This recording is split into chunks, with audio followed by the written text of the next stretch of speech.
ready if I have a hot pepper. I've got my mop here, and what else is going on?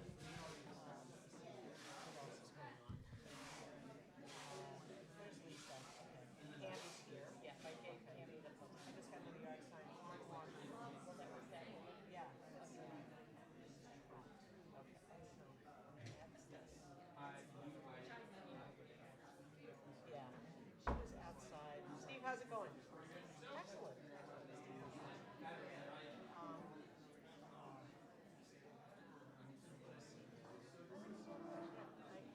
No, I've seen Adrienne's here. And where is Mickeila? I saw her out the park. She right over there. Oh, okay. Or, oh, that's great. So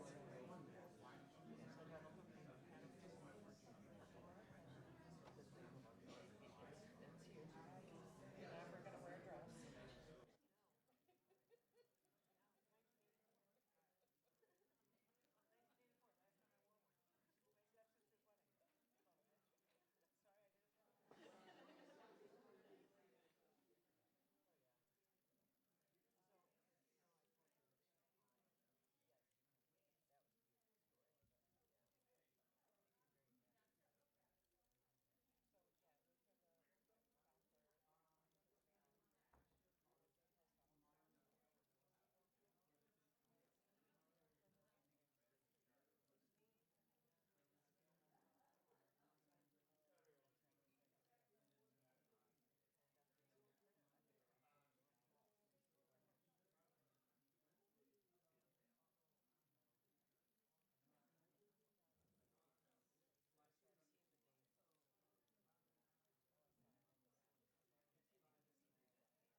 But you can see how subtle I am. This is the other thing.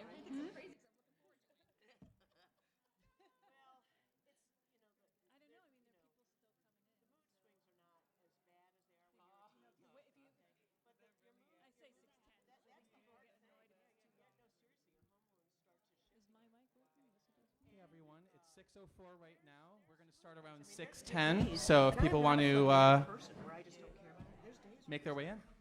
And also, just don't forget, there's a sign-up sheet in the back. If you want to ask a question, just write your name in, and questions after the league-sponsored questions will come in that order.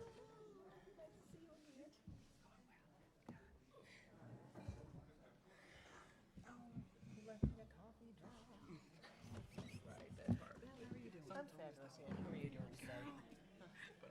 You about ready for tea, Doctor? Oh my God, me too. This has been the longest freaking campaign. I know, it's January. It just gets longer and longer and longer, doesn't it? Hey, I'll trade you one for one. Taking the mic. Here's for mine.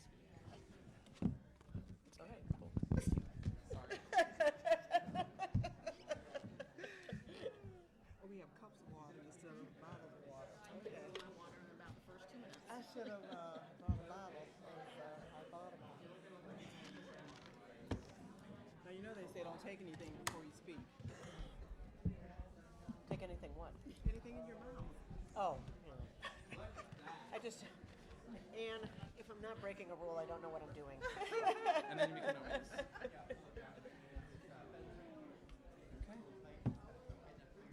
Well, you know, did I? This is the biggest I've ever seen one of these. Yeah. This is the largest attendance I've ever seen. And here, for one of these events. For the mayor?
Good evening. My name is Shoshana Wechter, and I am a member of the League of Women Voters of the Ann Arbor area. I'd like to welcome you to tonight's forum featuring candidates for mayor of the city of Ypsilanti. The candidates will be on the ballot in the November general election on Tuesday, November 6th. The League of Women Voters of the Ann Arbor area is pleased to be sponsoring these forums. The League is a nonpartisan grassroots organization that does not support candidates or parties, but we do take stands on issues that we have studied. One of the League's important goals is to assist voters in making informed choices at the polls, and thus we bring you tonight's program. And then a few little notes. First of all, specific to this forum, not the ones for the rest of this season.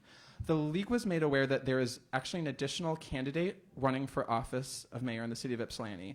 The League reached out to her, and as she had filed much later than the forum planning had started, and she stated that she was not able to make it to tonight's date. The candidate's name is Sheila J. McSpadden, and she is running as a write-in candidate for the mayor of the city of Ypsilanti with no party affiliation.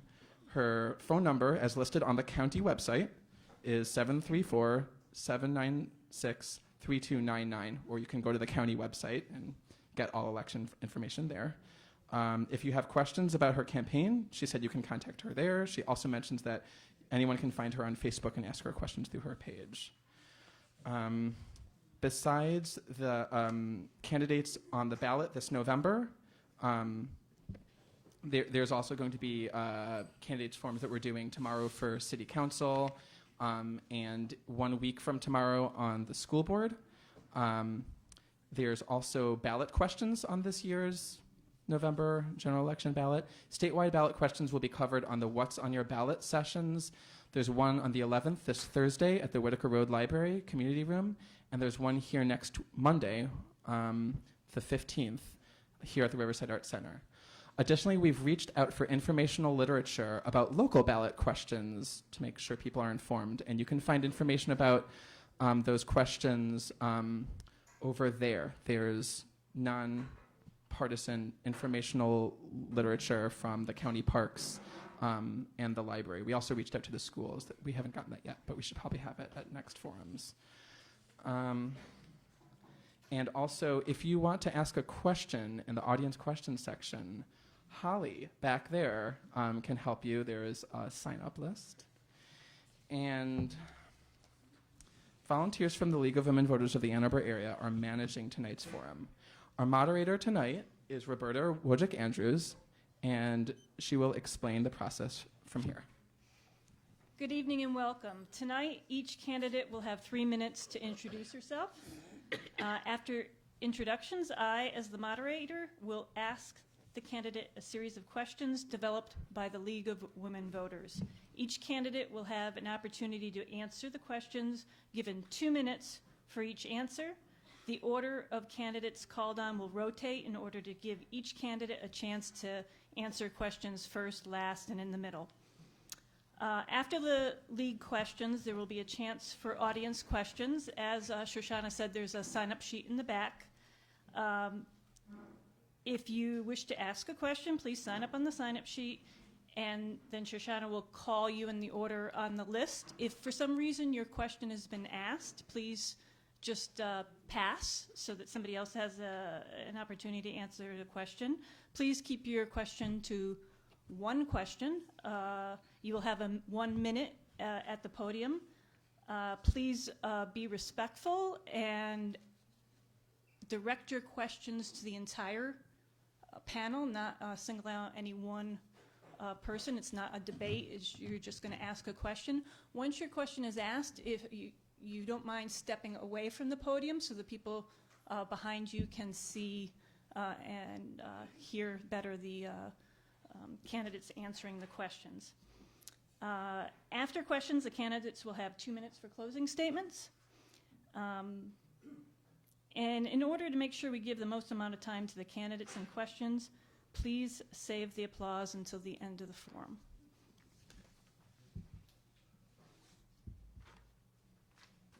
And with that, in terms of introductions, Going first is Beth Bashert.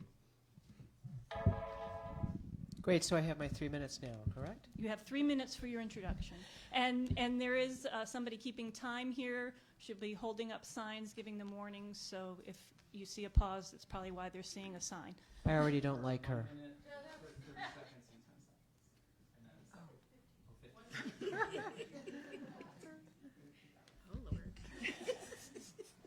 Thank you. My name is Beth Bashert, and I'm running to be the mayor of the city of Ypsilanti. I'm the Democratic Party candidate for the campaign, and I'm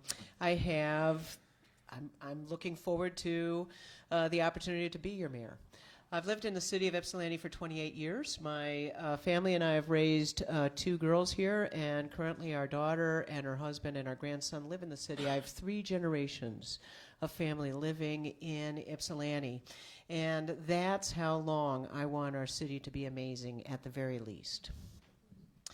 In that 28 years, I've been a community organizer. I've had a lot of jobs, but I've always been a community organizer behind the scenes, and sometimes in front of the scenes. I've run campaigns. I have worked for organizations, and I have worked in tandem with City Council and for City Council a number of times on various campaigns. I have worked for non-discrimination for everybody in the city of Ypsilanti. A couple of times. Our non-discrimination ordinance here that we have now, that was a record-setting victory at the time in 1998 and again in 2002. I was the co-chair of both those campaigns. I've worked for environmental rights, trying to keep green spaces as a campaign manager. I've worked for a woman's right to choose as a community organizer for Mayoral. I have worked for homeless adults at the Shelter Association of Washtenaw County, and I've worked for homeless LGBTQ youth at the Ruth Ellis Center when I was their founding fund development director. I've always been at the head of projects. I've been the campaign manager. I've been the sole organizer. I have been the leader of the project, and that's the role that I would like to play in the city of Ypsilanti. I have my background, my personal background is I was, thank you. I've got to get used to these signs. They are actually really distracting. And I tried to play with them a little bit, and I just can't. Listen, just a little bit about me, just personally, is that from the age of 9 on, I was raised by a single disabled mother, and I was the oldest. And I will tell you that if you know anything about single disabled mothers, they do live in poverty, and they live in extreme poverty, and that was how I grew up.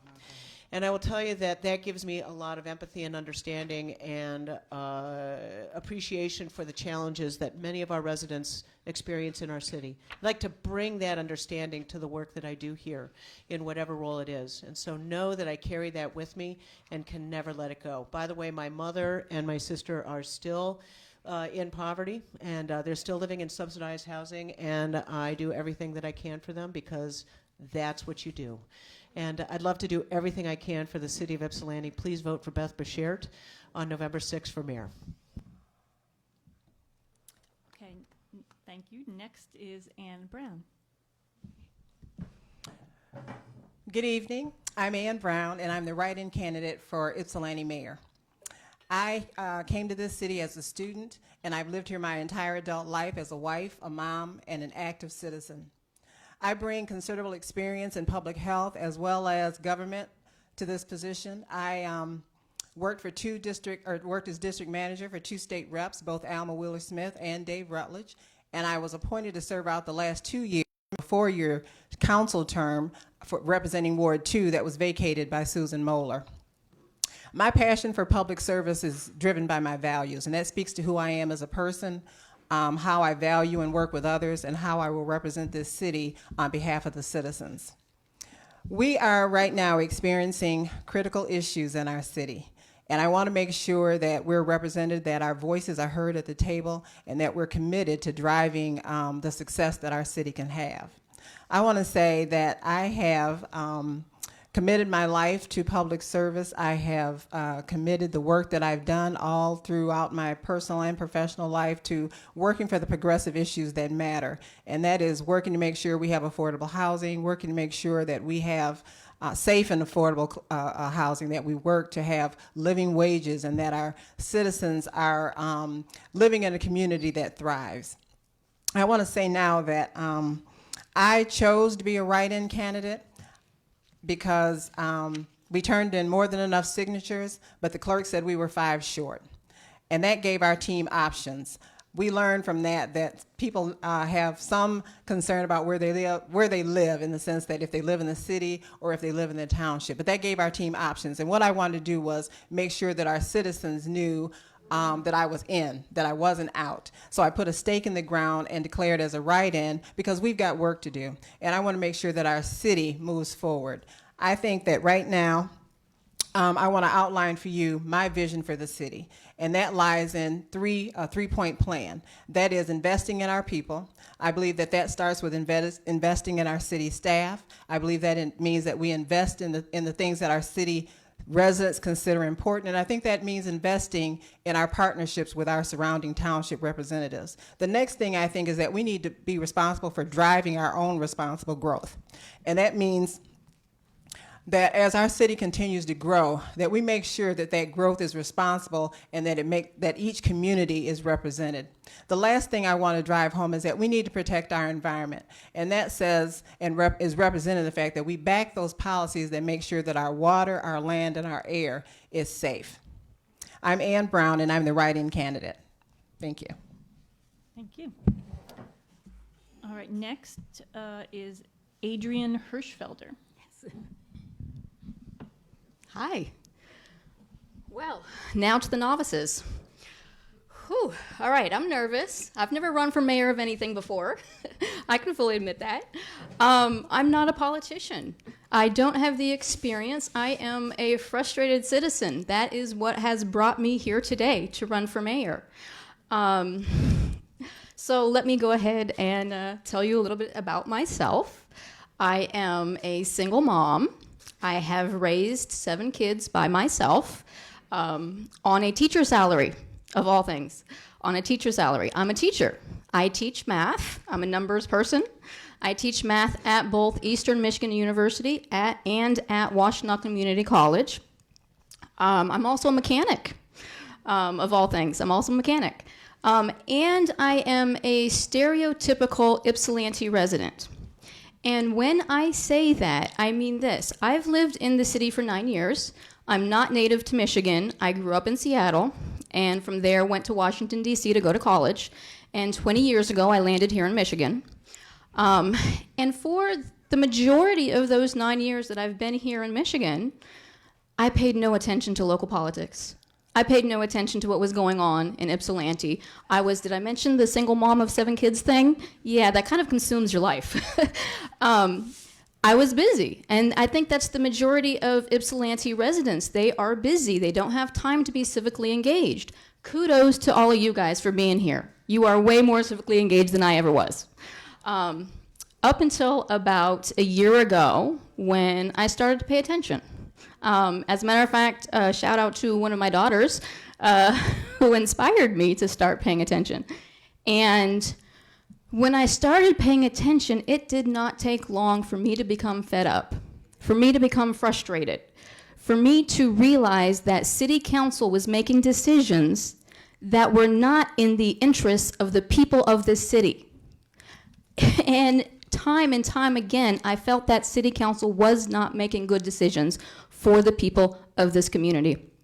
And I became frustrated, and I finally said, screw it, I'm gonna run for mayor. So here I am. I sit here before you today because I feel like Ypsilanti has so much potential. I feel like we have so much potential. I can imagine an Ypsilanti where we have beautiful parks and they're well taken care of. I can imagine an Ypsilanti where our roads don't destroy our cars. I can imagine an Ypsilanti that is not obsessed with and traumatized by Water Street. I can imagine an Ypsilanti with an engaged, diverse, community working together for our mutual interests. So let's imagine what Ypsilanti can be. Amen, sister. Okay, thank you. And now, Mickeila Tate. Oh, hey, my turn? Yeah. Yes. Well, hello. How are you guys? My name is Mickeila Tate, and I am a candidate for the mayor of the city of Ypsilanti. I'm a mother of 9. I as well have been living in the city since the age of 7. I was born at University of Michigan Hospital. I am a ward of the state and became a ward in the city of Ypsilanti. My reason for running for mayor is I'm fed up with this system. I'm a product of the system in this city. I'm a product of the poorness in this city. I'm a product of the corruption that is in the head of the house that's over the city. My concern right now for this city is based on the life that I had to suffer in this city.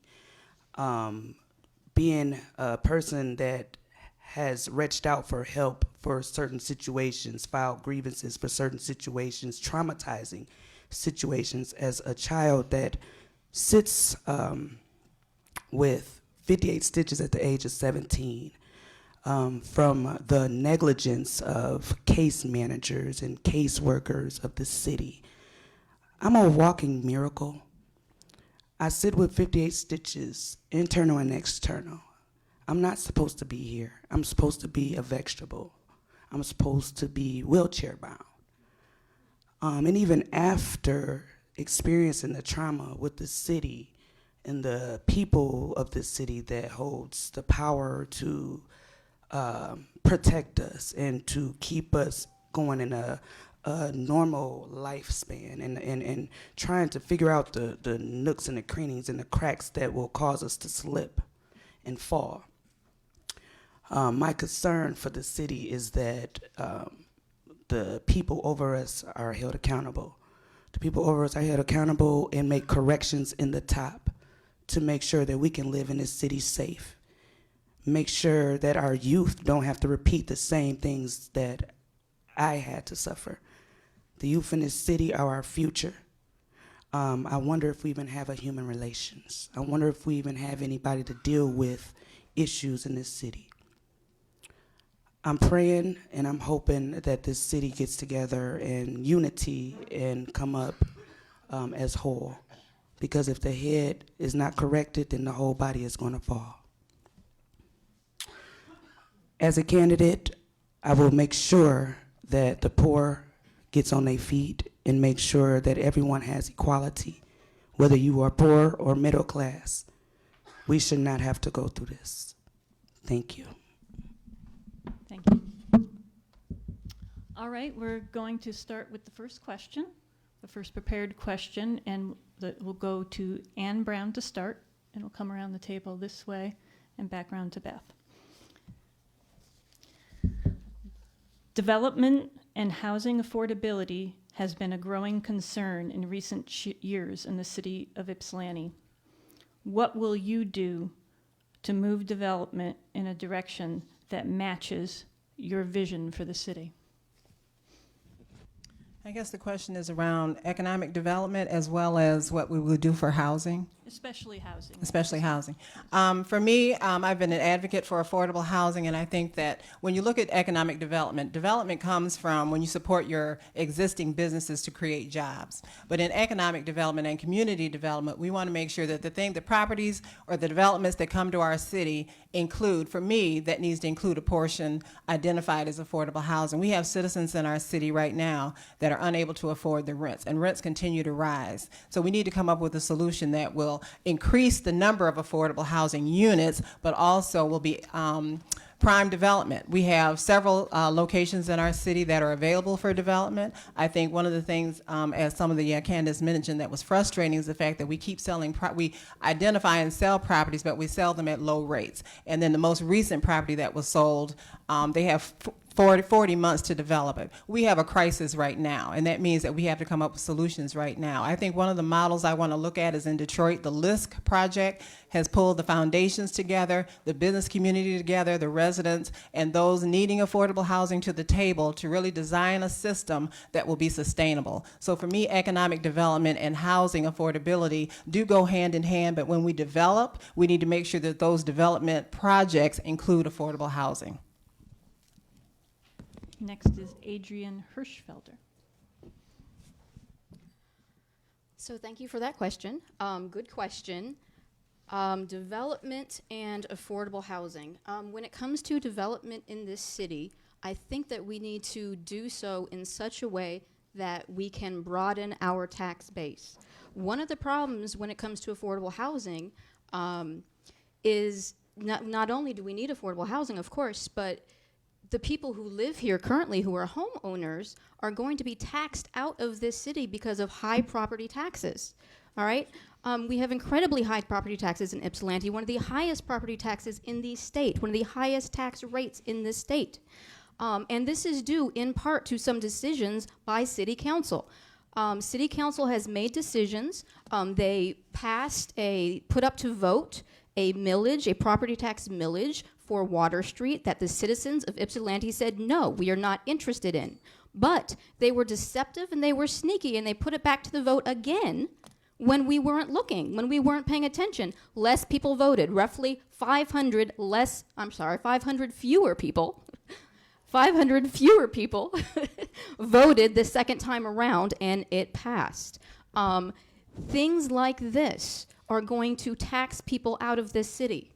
And we need to find a way to bring down property taxes to make, whether it's housing or apartments, affordable. Rents go up when property taxes go up because the landlords pass their pain on to their renters. So we need to find a way to bring down property taxes, and we need to do so in a way that is in the interests of the people of this city.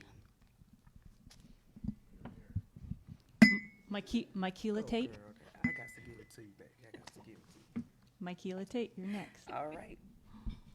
Well, in question, development and affordable housing.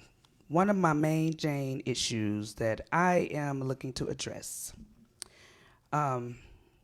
First of all, putting money into projects that are not edifying the people and securing the people is a big issue.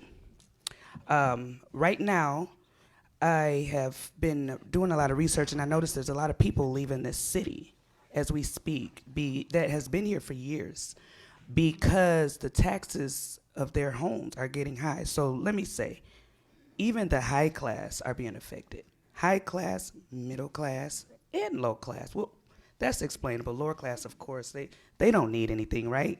They're not supposed to live the way everybody else lives, right? Okay, well, so then we go put money in Water Street project, which took a big chunk out of what is needed to secure the people. We got people on the corners, homeless people on the corners. So what I think needs to happen is that securing housing for everyone, even the poor. We got case managers, we got community mental health, we got all these different places that are in place that are supposed to be assistant to the people. So if we got these people in place that are getting paid to secure and get the poor off their feet, I think developing a strategy to assist the poor, make sure that poor get into housing, the women and the children get into housing, because if the poor don't get stable, then I'm so sorry, but everybody gonna fall, even the people in the top. Let's get this together, because this ain't no game. This is real life. Thank you. The next question. I'm sorry. Oh, sorry. Sorry. Woo!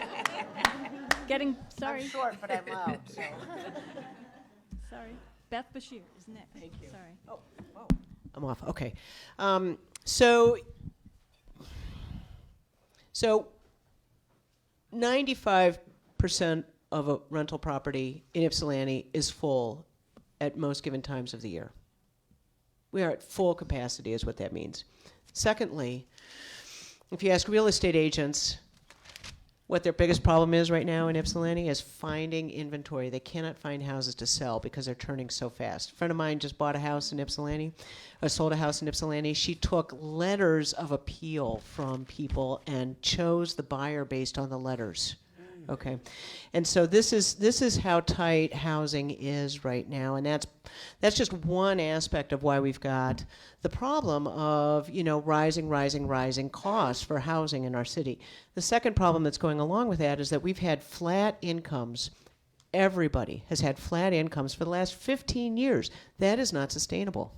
Okay, and so you've got rents going up. You've got and housing prices going up. You've got flat incomes, and what the result is that we have people who live who work in our community or somewhere in the county who can't afford to live here, and that's causing all kinds of problems. The solution is going to be in several different methods. One is going to be economic development and finding higher paying jobs and better jobs and careers for residents. The second aspect of the solution is going to be to increase housing stock somehow.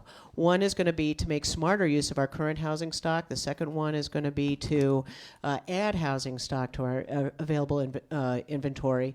And then lastly, we have programs that we need to exercise more and more, and we need to seek more and more programs to help the people who are at lower income levels keep and maintain their homes, whether they're apartments, whether they're homes, whatever it is. We need to help people remain stable as much as possible.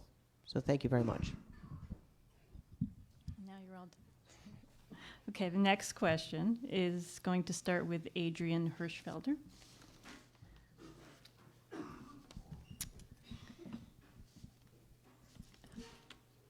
What do you think we are doing well in the city of Ypsilanti to make our city an attractive and supportive place for the LBGT community, and what should we be doing better?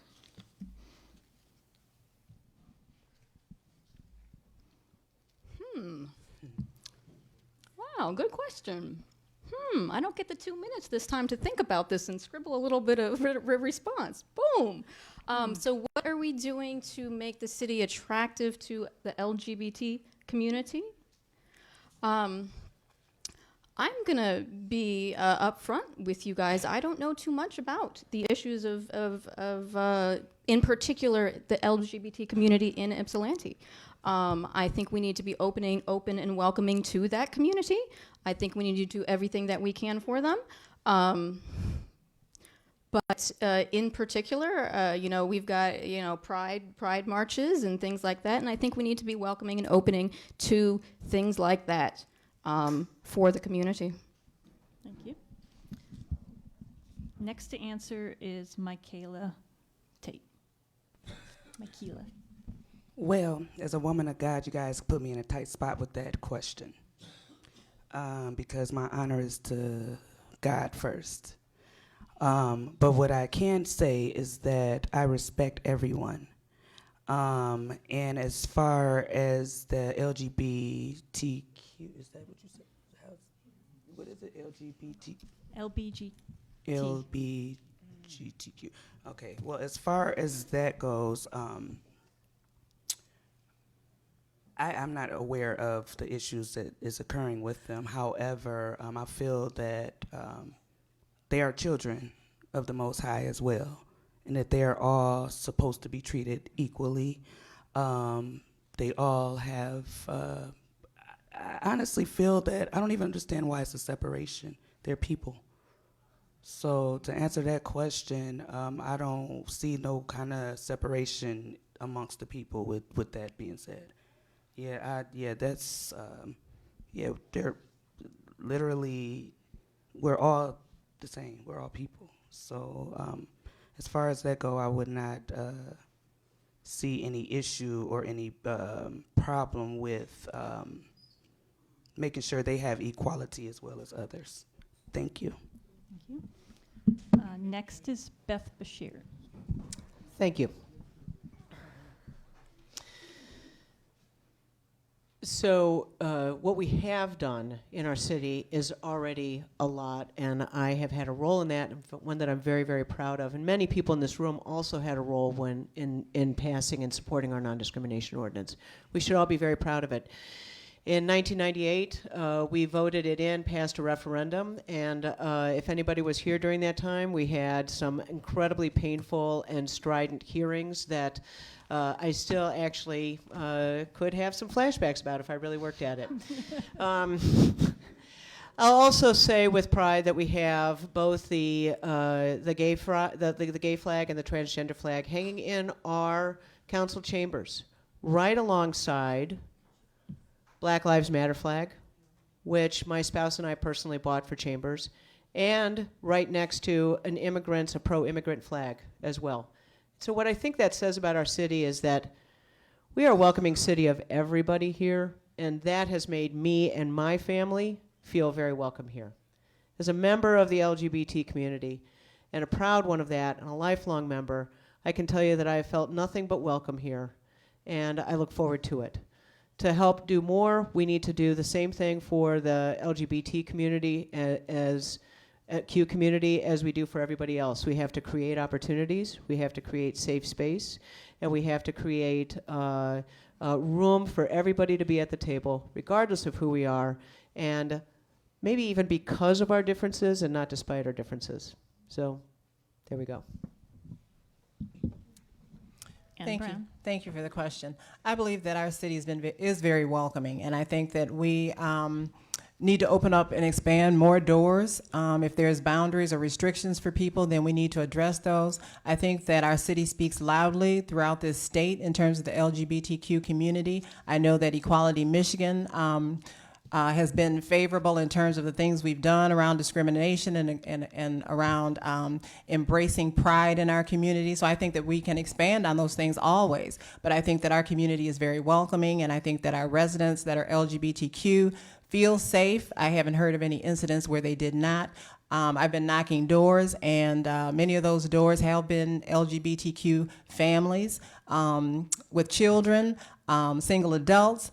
And I think that everything they've expressed to me is that they want to see our city go forward, and not as separatists. I think that we need to quit breaking people off into identities, because we are a one people, and that we need to promote our city in the sense that we have to rise together. But we don't want to pose barriers or cause people to feel unsafe. So I think that, again, our city is safe, and I think that our city has been very welcoming, and that if there's things we need to do to broaden any doors, then we need to do that. Thank you. Thank you. The next question will start with Mickeila Tate. Washtenaw County's 2017 millage for public safety and mental health included approximately $400,000 annually in unrestricted revenue for Ypsilanti for 8 years. How do you think Ypsilanti should use these funds? Well, Ypsilanti, I noticed get funding a lot, but they're not putting the funding where it belongs, and it's causing us to go into a deeper hole. We have a lot of poor in our city, and if you will, the poverty rate in Ypsilanti is 31.3% of population for whom the poverty status is determined in Ypsilanti. And a lot of them that are out there that I've noticed have some kind of, if you will, I don't want to judge and say that everyone has issues with drugs that are poor or out there on the streets are homeless. But people have some kind of mental health issues, and or they have some kind of rehabilitation issue that needs to be addressed. And with the money, I believe that securing all of the people that needs to be secured, like the poor, the homeless, the ones that don't have anything. The monies, I believe, should go towards providing mental health services for the people so they can get stabilized mentally, whatever it is causing them to fall in the cracks. Also, I think development of more secure caseworkers that will assist the people and that will assist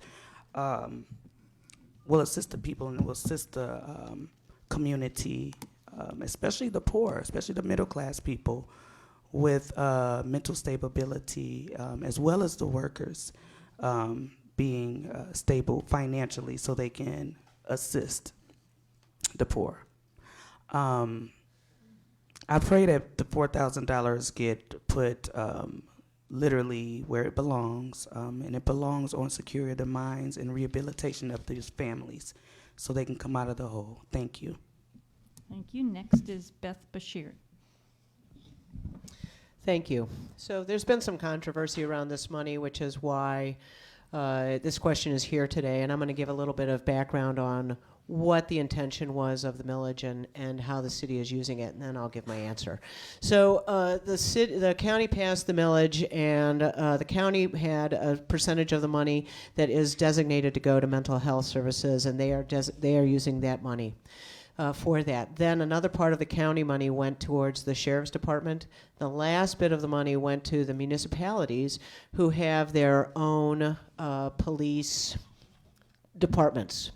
So if you use the sheriff's department, you didn't get any money. If you have your own police department, you did get some money. Okay, and then they prorated it based on, whatever formula they used, which is probably involved a chicken in a tall hat or something. Anyway, so the idea was that $375,000 is what we got from the government, from the county, and that's not enough to do mental health services. That really is not enough. It could pay for maybe a couple of staff people in an office, and that's about it, and that would not make a difference. What we decided to do, and this is the decision of City Council, and I voted for this proposal, was to use part of the money for parks, part of the money for a potential project with Peninsular Dam. We're going to have to either repair it or remove it, something coming up soon.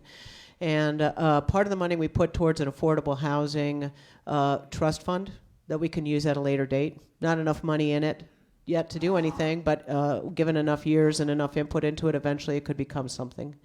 And then we set aside some money for a mini grant for youth in our city. Now, I don't see an objection to using the funds that way. Knowing that we can't use it for mental health meant that I have to stop. So thank you very much.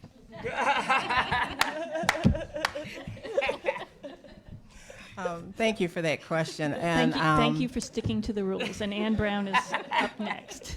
Thank you for that question. And I find it really appalling that City Council would take that posture.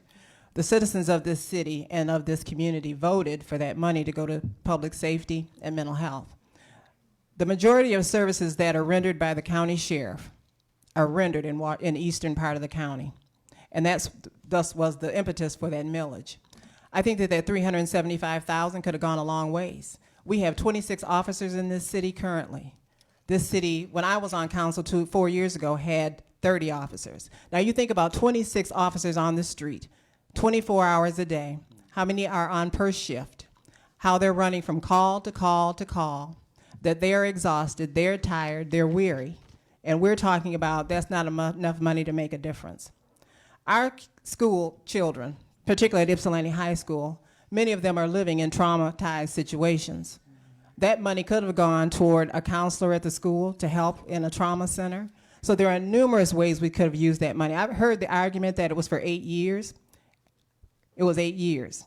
But that means in that 8 years that you lay out a plan for 8 years. So for the first year, you decide how many officers or what mental health counselor or health worker you could hire.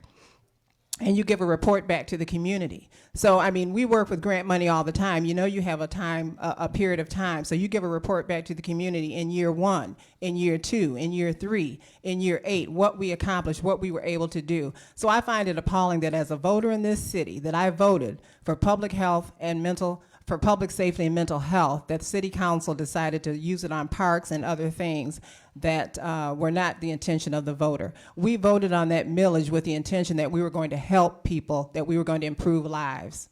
So I think that it's appalling that City Council decided to do something else.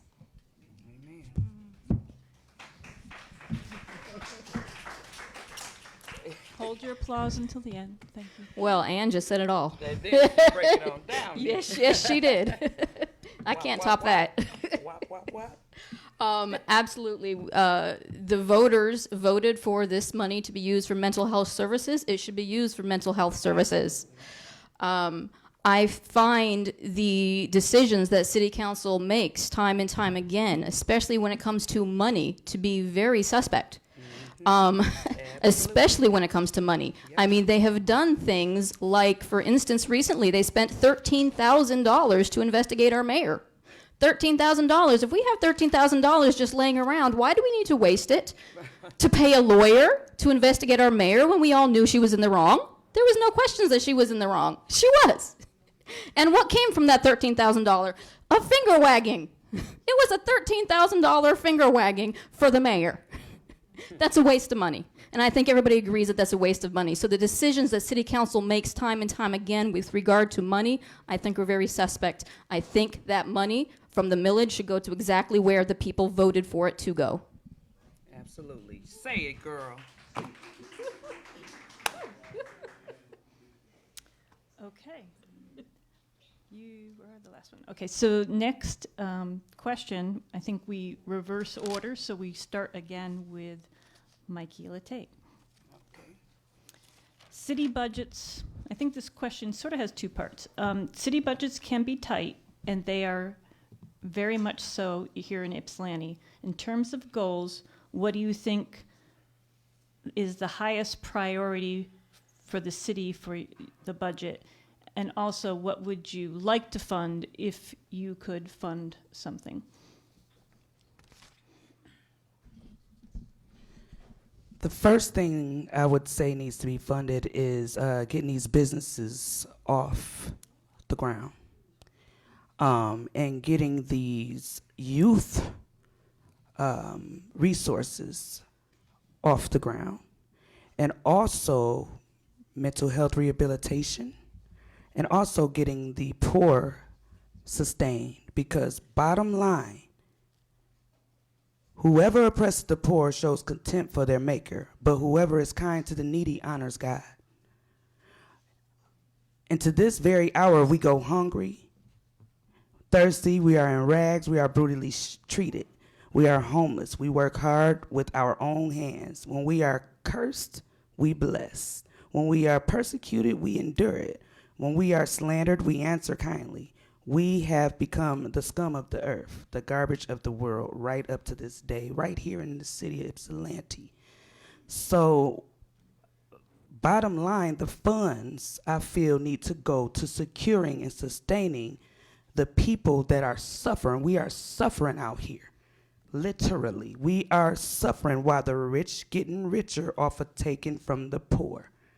So what I feel needs to be done, like I said, is sustaining, getting our youth rehabilitation, getting our youth secure, getting the families of this community secure, the single moms. I'm watching single moms walk out of the DHS office crying because they losing their stamps.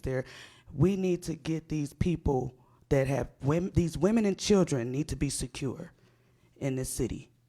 These mental health issues that arise in the homeless needs to get taken care of. It's a lot. We need to really get this city, the poor, under control. Thank you. Next is Adrienne Hirschfelder. We're going in the other direction. Going the other way. Yes. Oh. I was sitting here waiting my turn. So the question again was, if I had $1 million, what would I do with it? City budgets can be tight, and they're very much so here in Ypsilanti. In terms of goals, what do you feel is the highest priority for the Ypsilanti budget? And also, what would you like to fund if you could? All right, what would I like to fund if I could was highest priority? I think the highest priority is funding what the community wants to be funded. We as elected officials work for the community. We work for the people. We are not here to promote our own agendas. We are here to promote the agendas of our constituencies. We are here to promote the agendas of the people. We need to do if we had $1 million and can do whatever we wanted with it, if we had the funding, if we had budget money, we need to find out what the community wants done, and we need to do that. I could say, I think we need to, fix our parks and renovate our parks and take better care of our parks. We need to fix the roads. We need mental health services. We need housing for the poor. We need all of these things.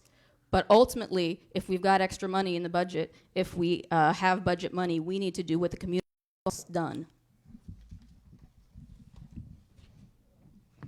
I would say that the things that need to be funded, we know that the city has a master plan, and that that's kind of the guiding document for what happens in the city in terms of the core services that are performed and any other additional things.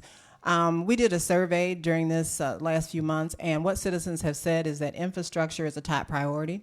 So I think that that's where funds need to be funneled in terms of road repair and those things.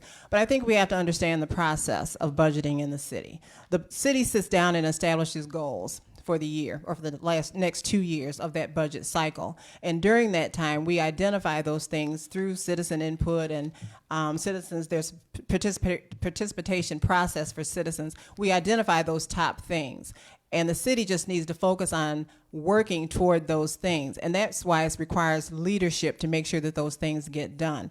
When things pop up in the city, say for instance a crisis or an immediate need, that needs to fall within the guidelines of whatever has been decided at the table in that master plan. And what happens at the city of Ypsi, from my experience, go around and around, that everything becomes a crisis. And so nothing is really identified as a priority, so funds aren't funneled in that way. We need to take the time to step back and identify what the key issues are for this city and direct our resources or allocate our resources to those things. But again, that starts with having a good master plan and identifying what those top priorities are through public citizen participation to know where our dollars need to go. And I think a good example for us is Ypsilanti Township. Ypsilanti Township has a master plan that they are driving home, and it is benefiting their citizens. And that's what I want to see for Ypsilanti, that we need leadership at the top that is going to take the reins and drive home what it is that is important to our citizens. And that starts with developing good or delivering good core services. So that means that your garbage pickup, that means that sidewalk repair, road repair,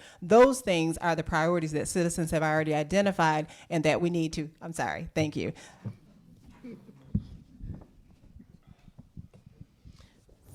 Thank you. So I've had the pleasure, in some cases, of knocking on your doors for 20 years now.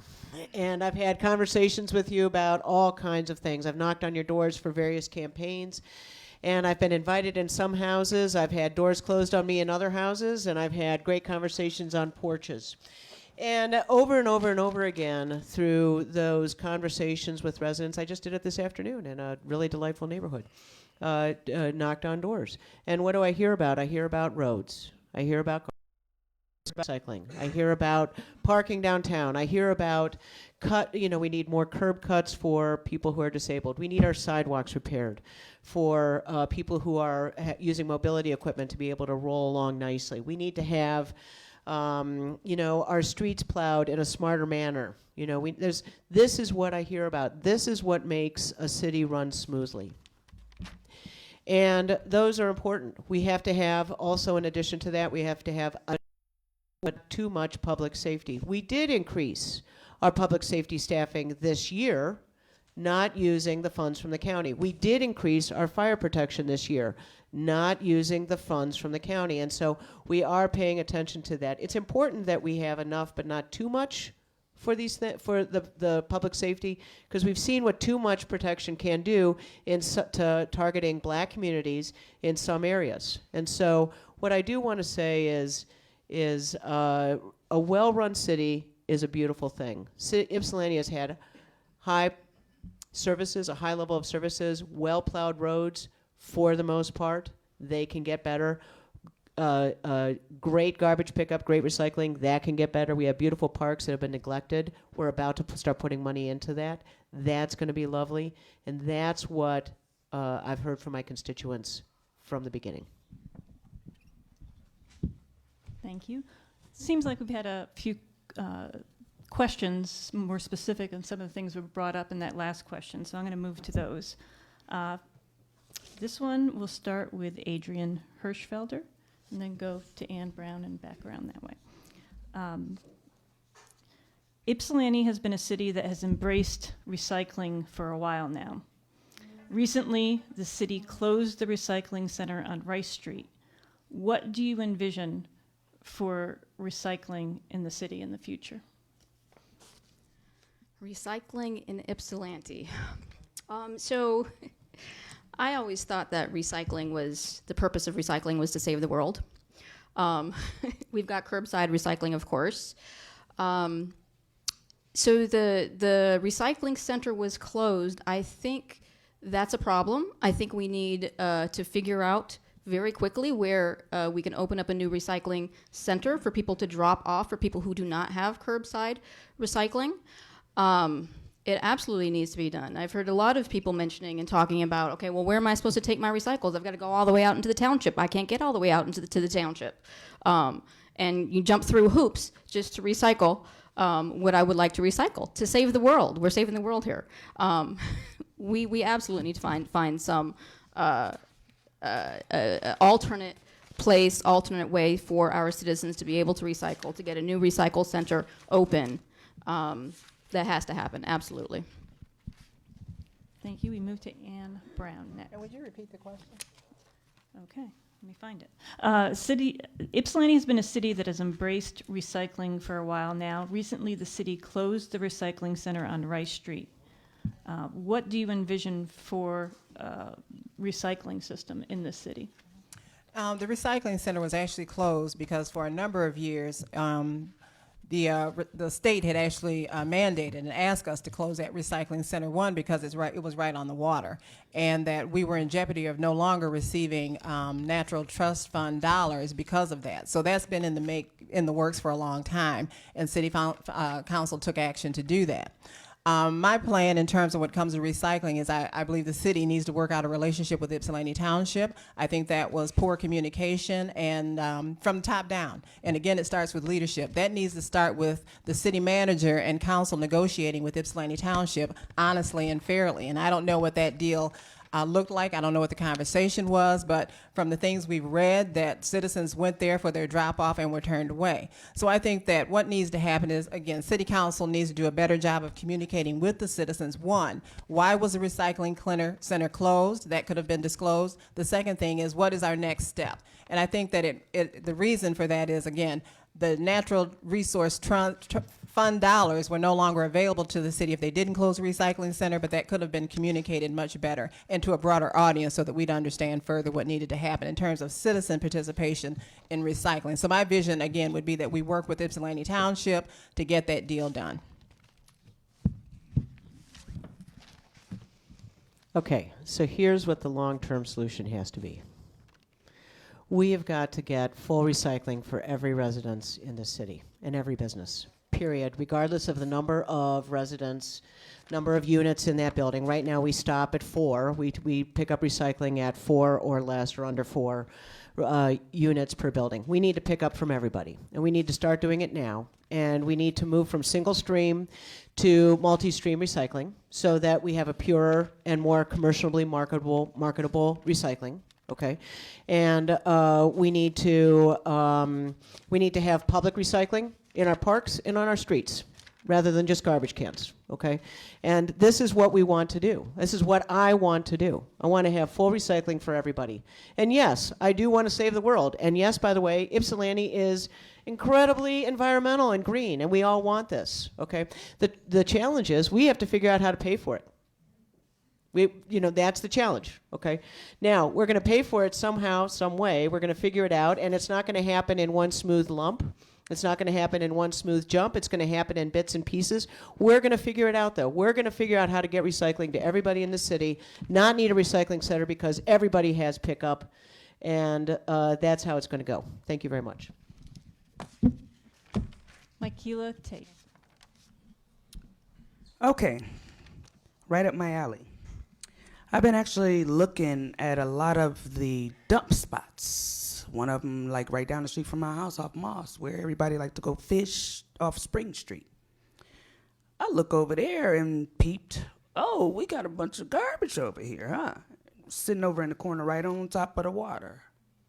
Well, one of the cities, if you will, in 1976, what was it, Flint or Lansing, one of those cities had a same issue, and it contaminated the water. So right now we have PBB in our water in the city of Ypsilanti because of the negligence of dumping stuff where it shouldn't be. It's sinking into the ground, and of course it's getting into the ground and getting into the water stream. So now nobody can feed the ducks anymore. Nobody can fish anymore. That's where everybody been fishing for years. I remember going fishing there when I was 8 years old. So bottom line, I think the city needs to get a handle on securing. And in my position, I will be making sure I get secure the areas as far as the dumping spots, if you will, for recycling. Hopefully being able to utilize our prior building and looking into securing a better place and a better spot for all the citizens to put their belongings at, and making sure it's all taken care of accordingly. I understand it's supposed to be picked up by the garbage man and all that other stuff. However it is needing to be done, I'm looking forward to getting it secured so we don't have to keep going through dealing with toxins in our water stream. Thank you. Okay, next question. We'll start with Ann Brown and go to Beth and back round this way. Parts of Grove Street and Park Street were closed recently. The reason given being to hasten the development of a passenger train station. In 2016, the RTA funding issue failed at the ballot. Earlier this year, the RTA made a decision not to put funding for comprehensive regional services on the ballot for this fall, seeing a lack of support from Oakland and Macomb counties. What do you see as the future of a rail stop in Ypsilanti, and what do you think should be done about it? Yeah, thank you. The closure of those two streets was because the city accepted payment from the Amtrak to start the process of us building a platform to get the Wolverine Railway stop in Ypsilanti.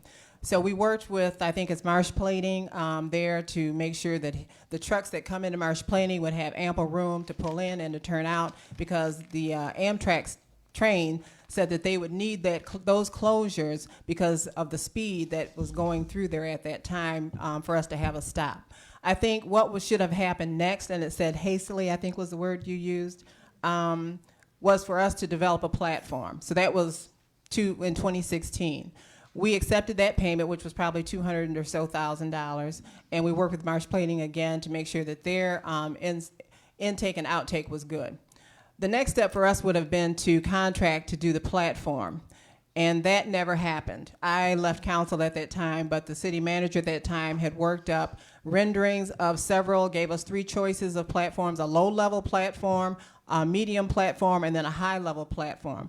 The low-level platform would have given us a stop, and that stop would have allowed us to build on once we proved our ridership and indicated that we had enough partnerships around the table to build that and sustain that platform. We'd already written letters and asked for permission from Ypsi Township and Superior Township for resources to help build that platform, and it just never happened. From there, I think the city got sidetracked on some other issues, but the next step for us now is to really contract with someone to develop that platform, to give us renderings and to give us a cost estimate of how much that would take for us to build a level 1 platform, which would actually draw the stop here, because we need to demonstrate our ridership. Thank you. Well, I'm happy to tell you that the project is still moving forward, that staff has been working with the county and the state and engineers on the plans for the platform, and it is continuing to move forward. The idea is that Amtrak will add a stop here, and that we will catch overflow to start with from Canton and from Ann Arbor, and it will help us with more traffic through Depot Town. It will also help us with economic development. And then when, and I'm being optimistic here because I am an optimist, when we get rail transit, we'll have a stop already in place for that, and our residents will be able to commute easier and faster and use less carbon, fewer carbon emissions while they're doing that transportation. So that's the idea behind it. Staff has been working on it. It has moved up to the engineering level. We've started to do soil samples at the site to check for, it's kind of standard thing, check for, pollutants and that kind of thing. But it is moving forward. I'm optimistic about it, and I hope that we will have a report on it in the next 3 months. So thank you. Mickeila Tate will be next. Repeat the question, please.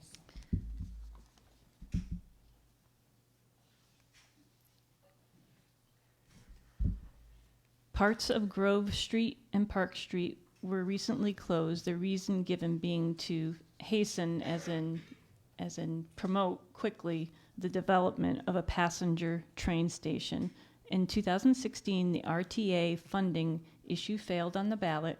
Earlier this year, the RTA made a decision not to put funding for comprehensive regional services on the ballot this fall, seeing a lack of support from leadership in Macomb and Oakland counties.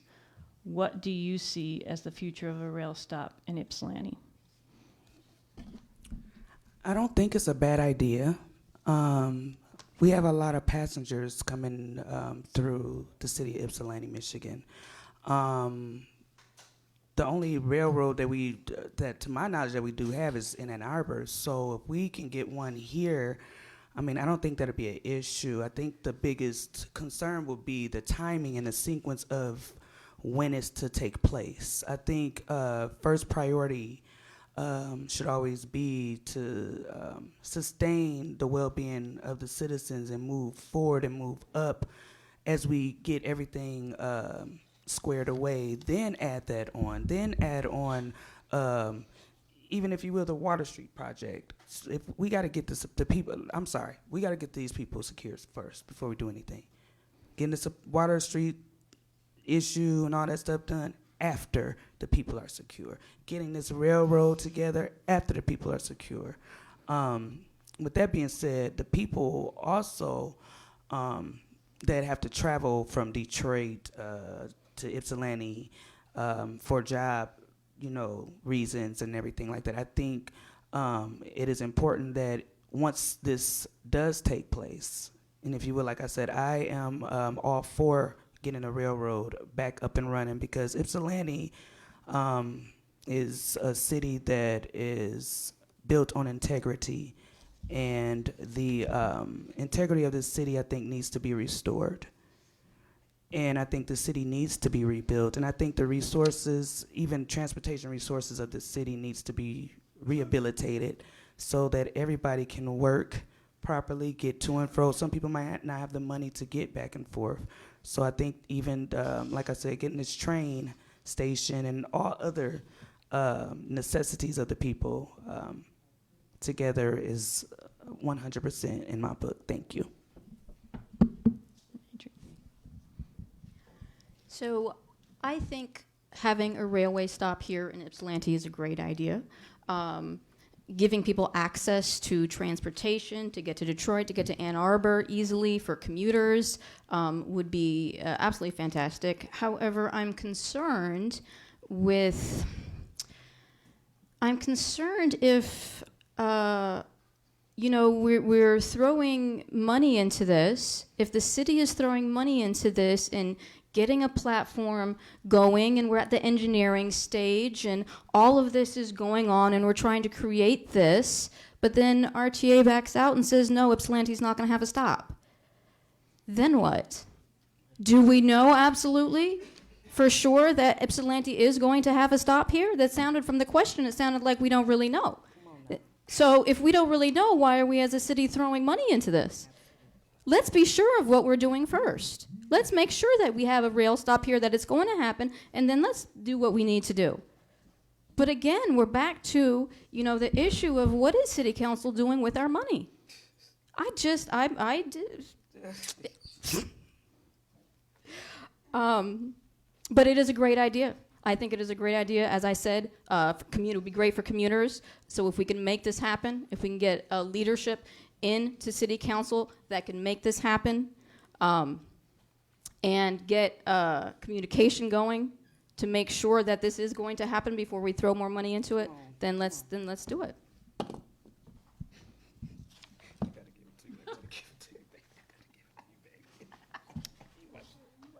Okay, the next question will start with Beth Bashert, and it'll come around to Mickeila.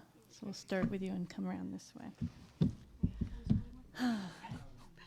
A few months ago, the revelation of an undisclosed criminal record of a candidate for local office deeply affected our community and impacted the candidacy. Do any candidates here tonight have criminal records that have not been publicly disclosed?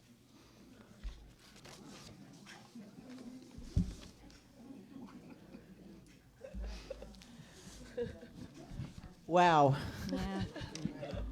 We're going to be paying for that one for a while, I can tell. All right, I do not have a criminal record that I have to disclose, and I thank you for the question. Mike, I'm sorry. That's okay. Despite a colorful life. Mickeila Tate. At this time, my record is not qualifying me, is not an issue in qualifying me to be a candidate. So the answer is no. Adrienne Hirschfelder. No, I do not have a criminal record to share. Thank you. Ann Brown. No, I do not. But I'd like to add this. You know, when you run for office, we're living in the times where candidates are vetted heavily.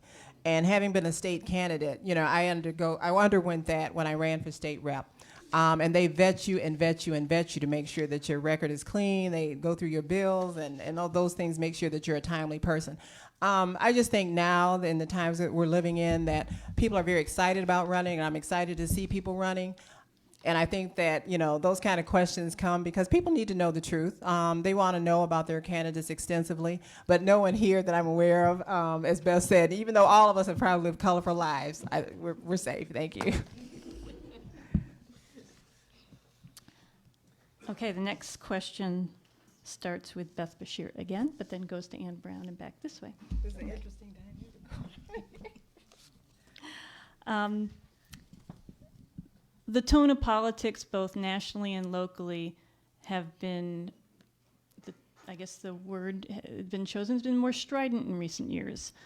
Do you think that there is a place for civility in politics in the city of Ypsilanti, or do you think that the issues are so urgent that that idea is outdated?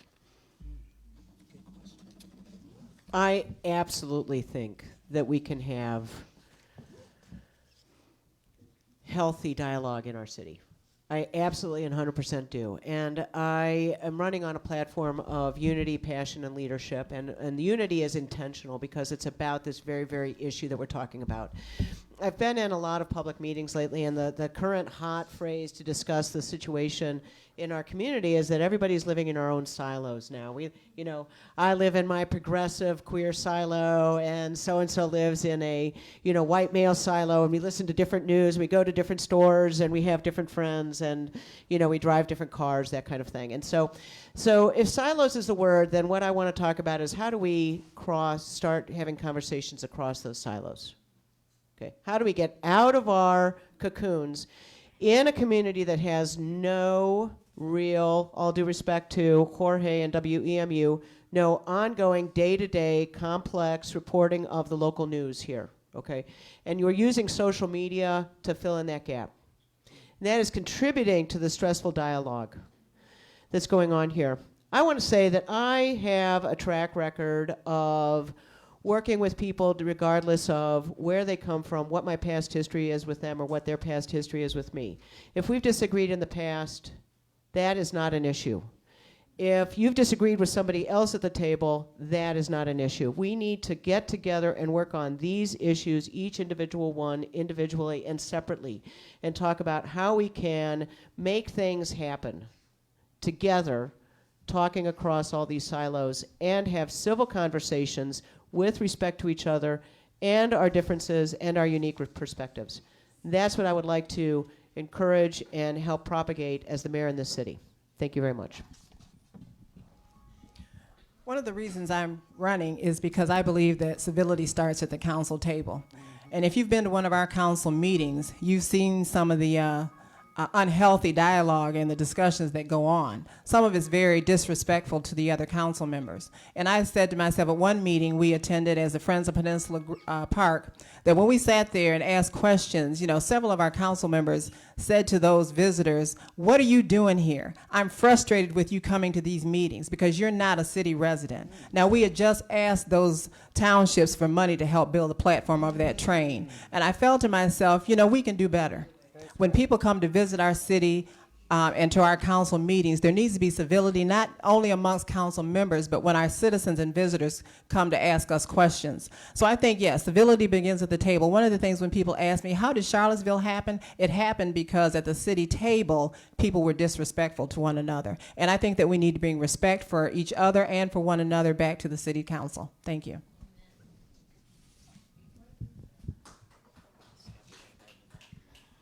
So I think when we're talking about civility and politics, I think the four of us here are a pretty good example of civility in politics. You know? We haven't had any fist bumps yet. You guys didn't call right. I'm right, man. Yeah. You guys didn't bring us any fist bumps. Okay. You know, I was nervous about today's debate forum, but, you know, I'm having so much fun up here with everyone. I'm absolutely having fun. Absolutely. We live in a day and age that, you know, is very divided, but we can have civility in politics. Absolutely. We're doing it here tonight. Well, with that being said, I believe civility is doable here. I guess it starts with the heart of the people. It starts with the heart of the man first. You know, if the heart is crooked, if the heart is evil, it's going to reflect evil character. A corrupt heart reveals your character. So if we can get the corruptness off from the tables and we can have civility. Also, you know, it's written that every kingdom divided against itself will be ruined. So if we don't get civility under control, and that's in Matthew 12:25, if anybody want to look for it in the Word of God. But a house divided against itself will fall. And as the city tops and the city heads, we have to make sure we stay civil in order for the body to get in line, because if we don't stay civil, then the body is not going to be able to stay in line. We're going to keep on falling. We're going to keep on going into a hole. So with that being said, I believe if the heart of man can look at their ways and correct them, then civility is not an issue. I think civility would be a blessing if we can get that under control. Thank you.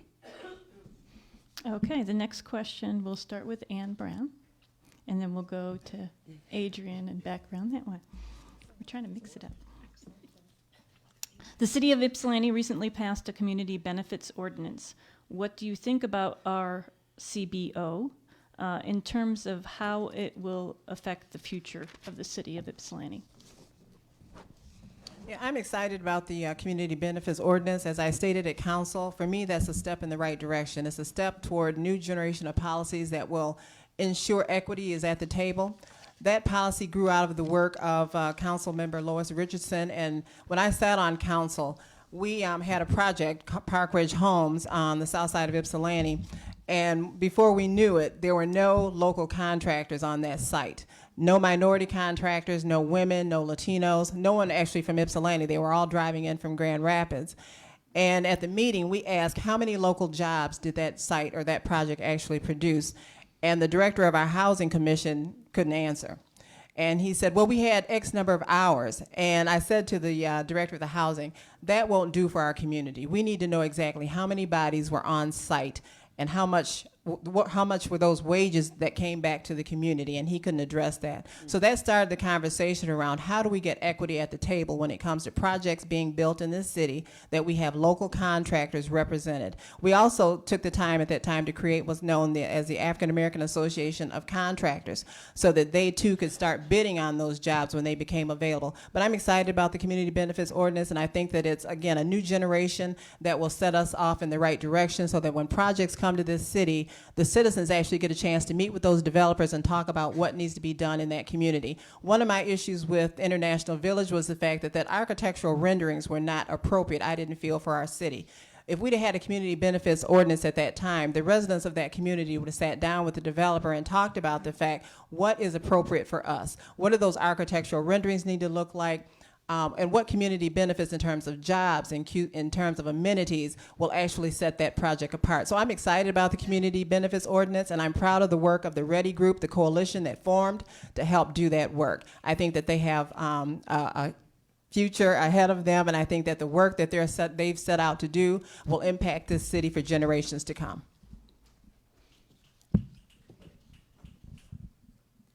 So I agree with Ann, absolutely. I think the Community Benefits Ordinance has potential to be a very good thing. We need to have a seat at the table for community members to voice their thoughts, their ideas, their concerns about future developments here. The Water Street development, the Water Street debacle, just was a really sorry example of what happens when the city does not listen to the community.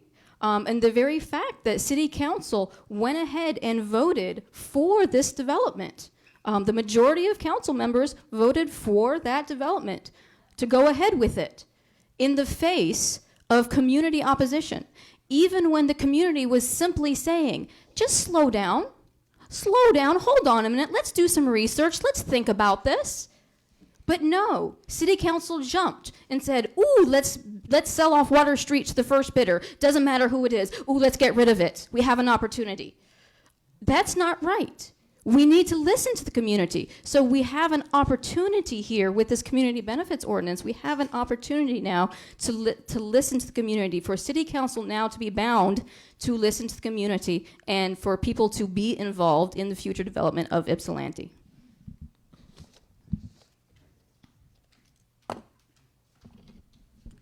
Okay, so I was just reading up on this community ordinance. First of all, I got a question. So I'm gonna just throw it out, and then I'm gonna elaborate. And my question is, so $50,000 or more for the financial support of this development.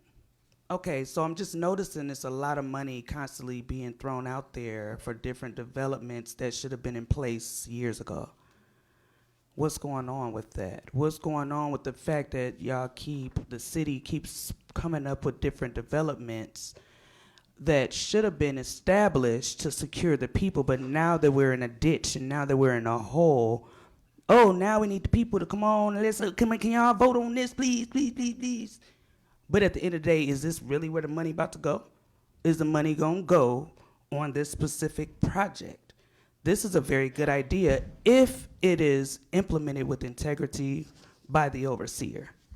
I think bottom line with these different proposals that city council keep coming up with, I feel like it's something in the game. I feel like there's a lot of things not being spoken about finances. I'm an accountant first. So I see when there's some stuff in the game. Where all this money going to? Is it really about to go to this? So honestly, if you will, I do believe it's a good idea, but I believe it's only a good idea if it's implemented and structured and taken care of in the manner it is supposed to be taken care of, as what they said it was going to be done for. Bottom line, yeah, that's all I got to say about that.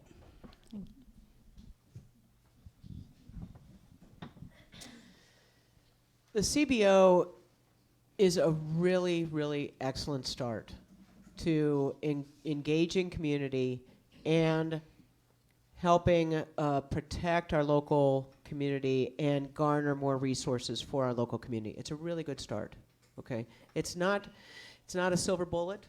By itself, it's going to do a little, not a lot. Other than Water Street, most of the projects that it's going to be related to are very, very small.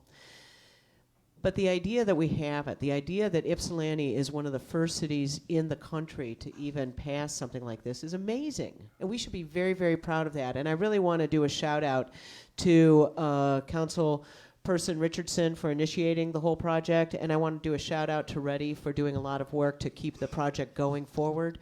And I want to do a shout out to the ulcer in my stomach because it was a very nerve-wracking process, and we're going into territory that we don't know. We don't know if it's going to help or hurt the city in the long run. The community engagement part of that is utterly and completely vital. And not only do we have to increase community engagement, we have to have healthier community engagement. And I've been having ongoing conversations with the city manager and the city staff about how we can train our staff to have more effective meetings that come up with more positive outcomes and get feedback that is helpful and able to be implemented rather than, some of the meetings. I don't know if you've been to some of our community meetings, but they're tricky. And they don't always give positive or helpful information.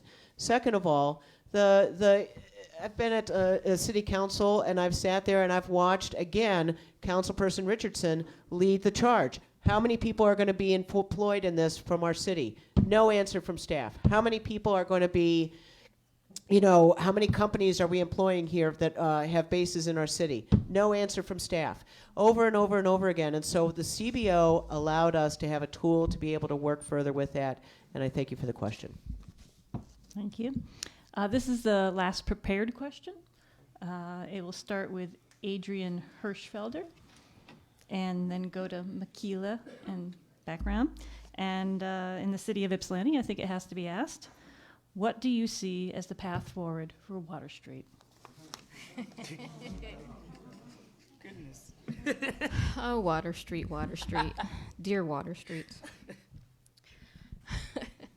As I said, I imagine an Ypsilanti that is not obsessed with or traumatized by Water Street. The path forward with Water Street, something needs to be done with it. Absolutely, something needs to be done with this land. It needs to be developed in such a way that we broaden our tax base. All right, right now people are hurting in this city because property taxes are so high. We have one of the highest tax rates, millage rates in the state. People are hurting. If we broaden the tax base, that will ease the pain for the rest of us. All right, not only homeowners but renters. Renters are hurt. All right, when property taxes are so high, the landlords pass that pain on to renters. All right, so however Water Street is developed, whatever we find, whatever we can do with it, number one, it's got to be, the community has to be involved. All right, we saw that blow up in City Council's face with the last idea of Water Street because the community was not involved. The community has to be involved, absolutely, but whatever we do with it, it needs to be a development such that it broadens the tax base to ease the burden on the rest of us.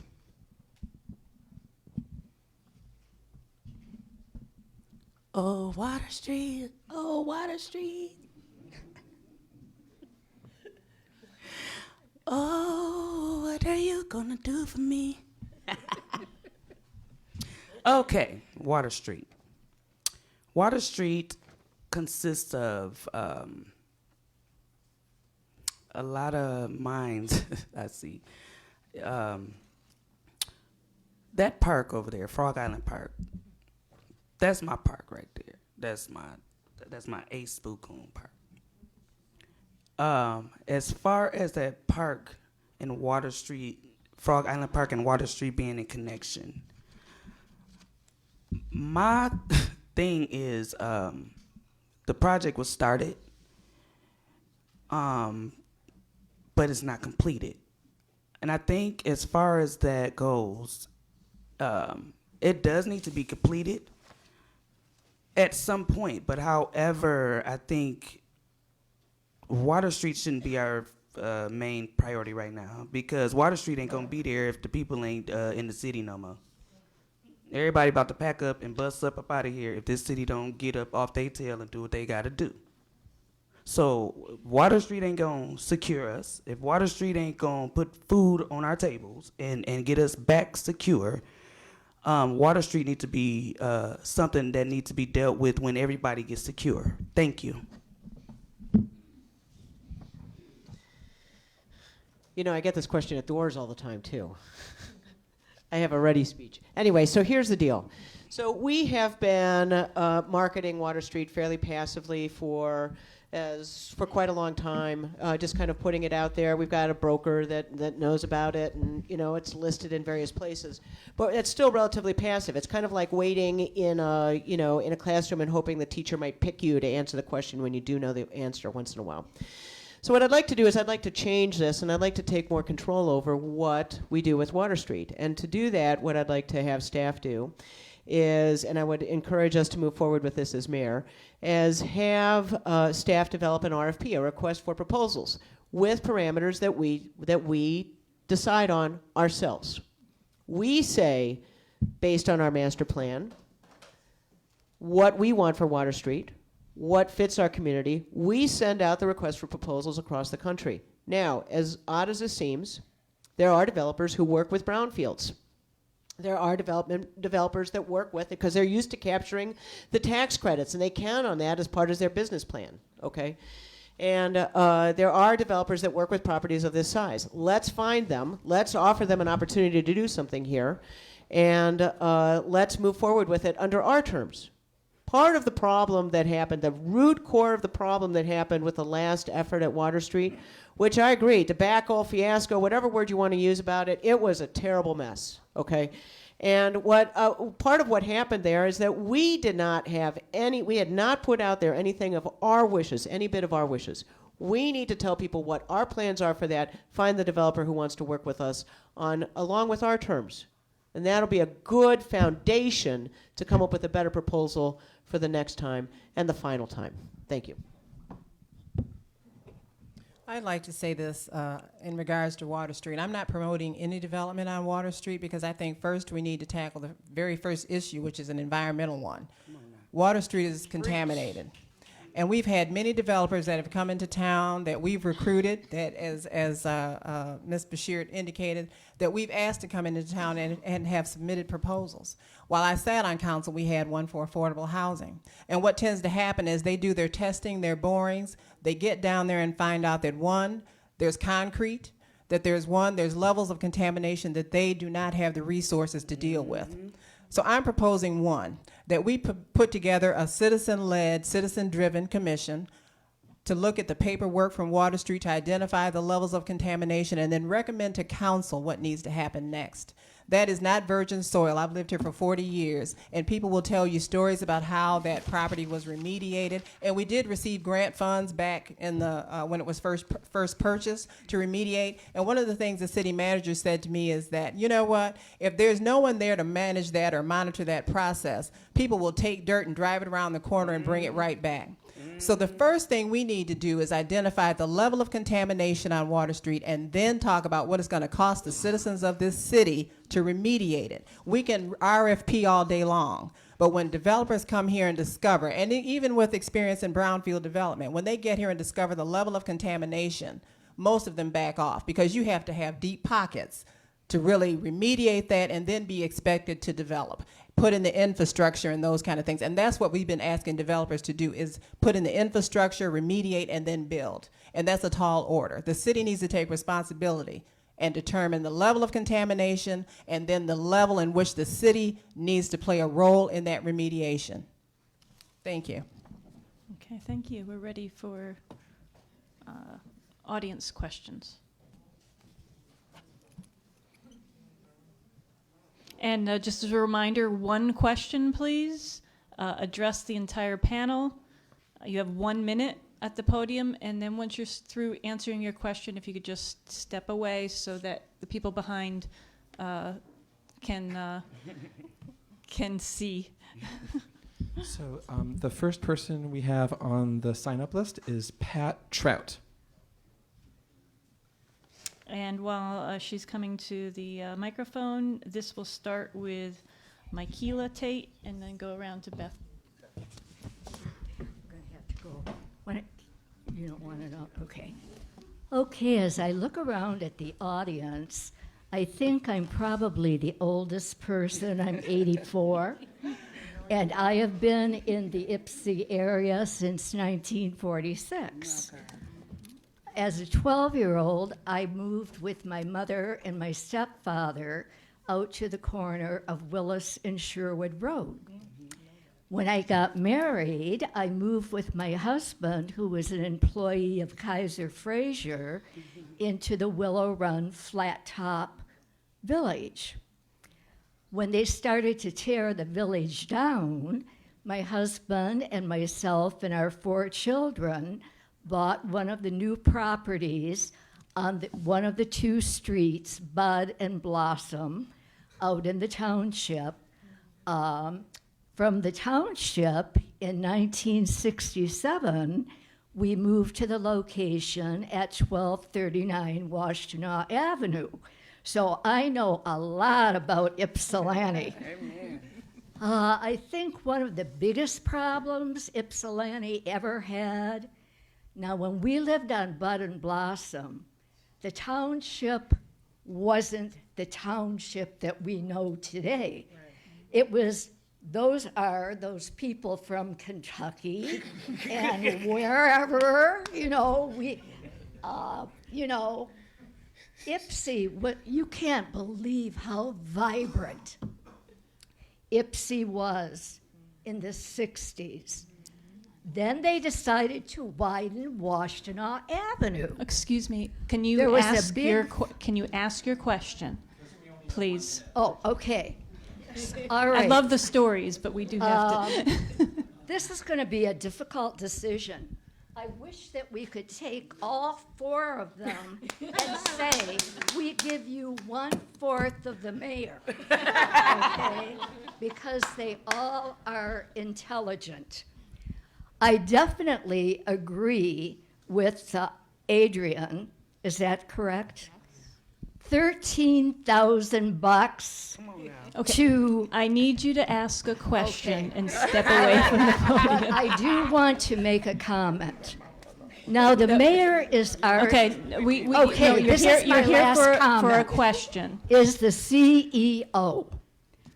Adrienne and Mickeila, you don't get to be the CEO until you've been the understudy. I'm sorry, but this is not a commentary. This is the you have to ask a question. All right, Beth and Ann. Okay. You have to everyone. direct your question to the audience. All right. And please ask your I want question. to know the Chinese village.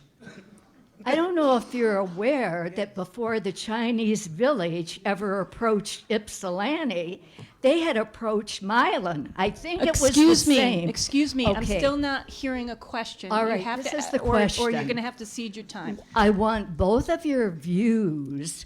If we had not had the contamination, both of your views on bringing in what we would say all Chinese residents in the Chinese village. What were your views?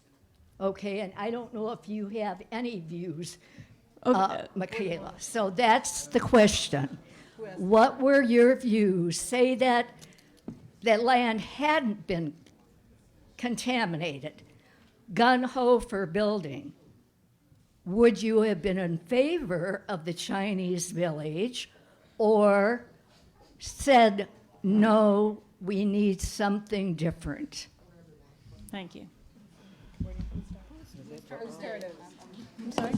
We're starting with Mickeila Tate.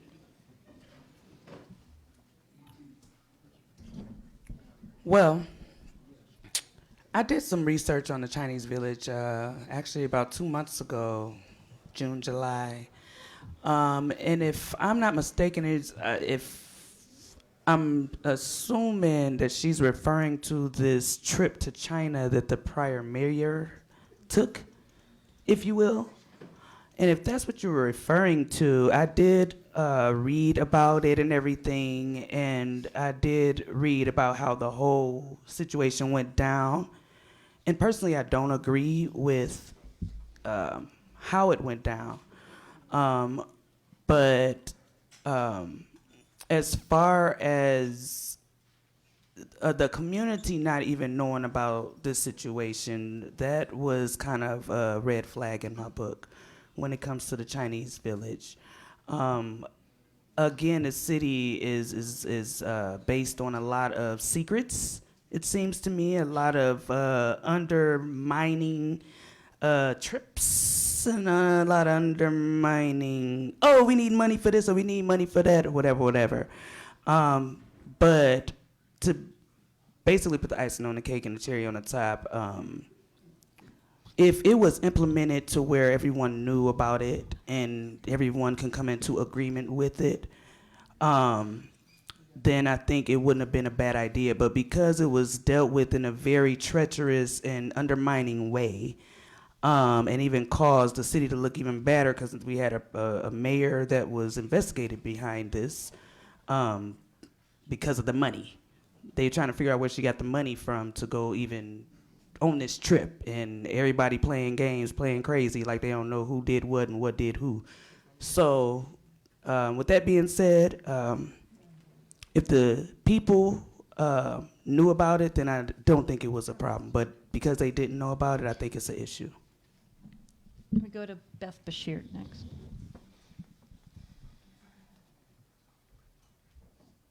Okay, so the International Village was just a bad idea. It was a bad business plan. The model could not hold water. The team could not stay together, and they approached us. They had the upfront money. They had it looked like a good funding model, and it looked like they had a study that would show that it could be a viable business at the end. And right when we were getting to the part where, well, we would start asking the questions about, how the buildings would be designed and, all the community involvement part of it, the project fell apart. I will say that I have no opinion about who the residents were going to be there, okay? If if it was going to be Asian students, that's a marketing plan that would have worked. Maybe not. If it was going to be Martian students, that would have been a marketing plan that could have worked. Who knows?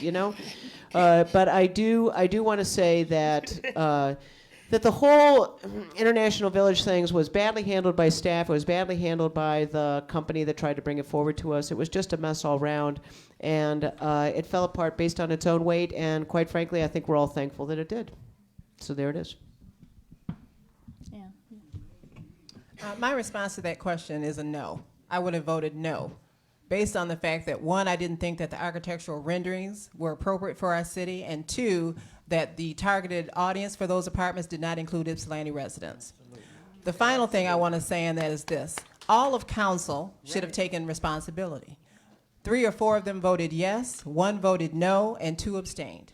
So that means that people put the weight of that burden on the mayor when it should have gone to all of council because she was just one single vote. I think that the fact that the citizens raised concerns about that project, that council should have voted no that night, saying that, you know what, maybe we need to take a step back and look at this. But my vote from the beginning would have been a solid no because, one, the renderings I saw were not appropriate for our city. I don't think that property can actually hold that weight.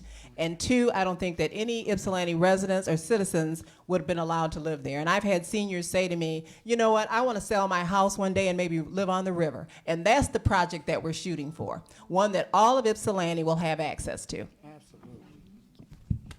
And Adrienne Hirschfelder.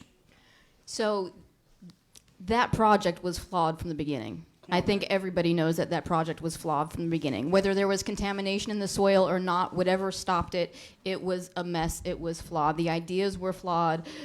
the architectural rendering was an issue. The community was not involved. The community was not interested in this particular project. We need to listen to the community. We now have a community benefits ordinance so that the community can be involved in future developments. And this is important for Ypsilanti.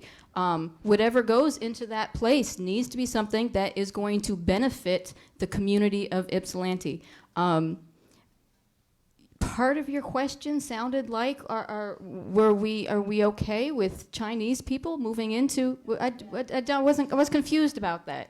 I think we're all okay with Chinese people, African people, Mexican people, Brazilian people. But this is a diverse. This is not a debate. You can't. No, there's no response coming from the audience, ma'am.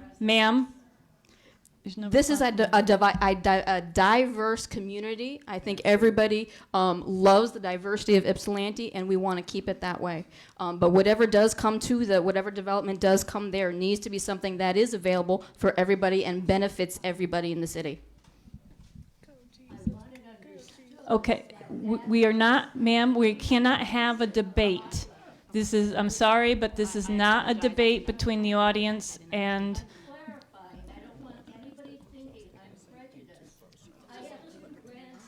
Okay, we understand. We have to move forward. We have the next person.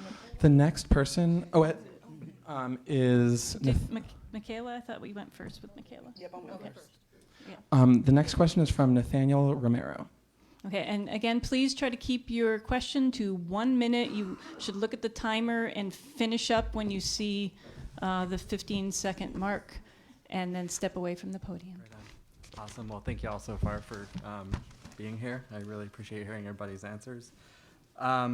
Racial and economic segregation run deep in Ypsilanti. What will you, as mayor, do to desegregate particularly white middle-class neighborhoods, particularly ones in Ward 2 and 3? And again, the question is, what will you do to desegregate white middle-class neighborhoods? Oh my God. Ooh, deep one. Well, believe it's me first. Yes, it is. To answer that question, again, the city is a diverse city. It is a city that holds classes of all races, all ethics.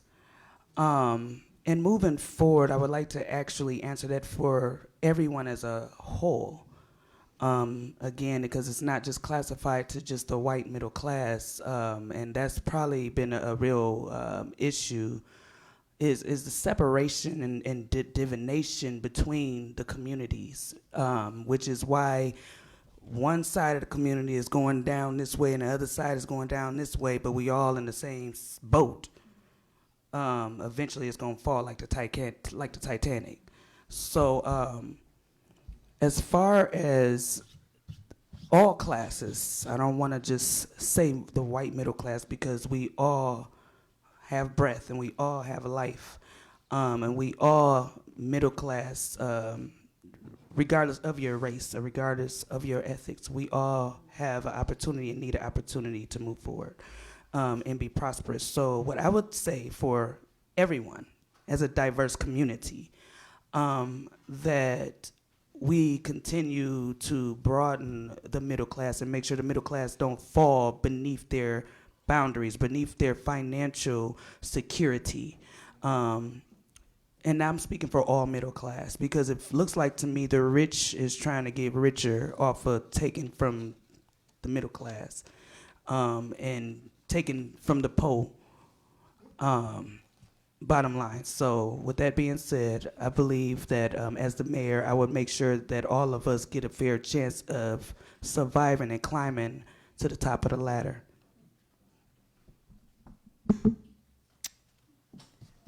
Next is Adrienne.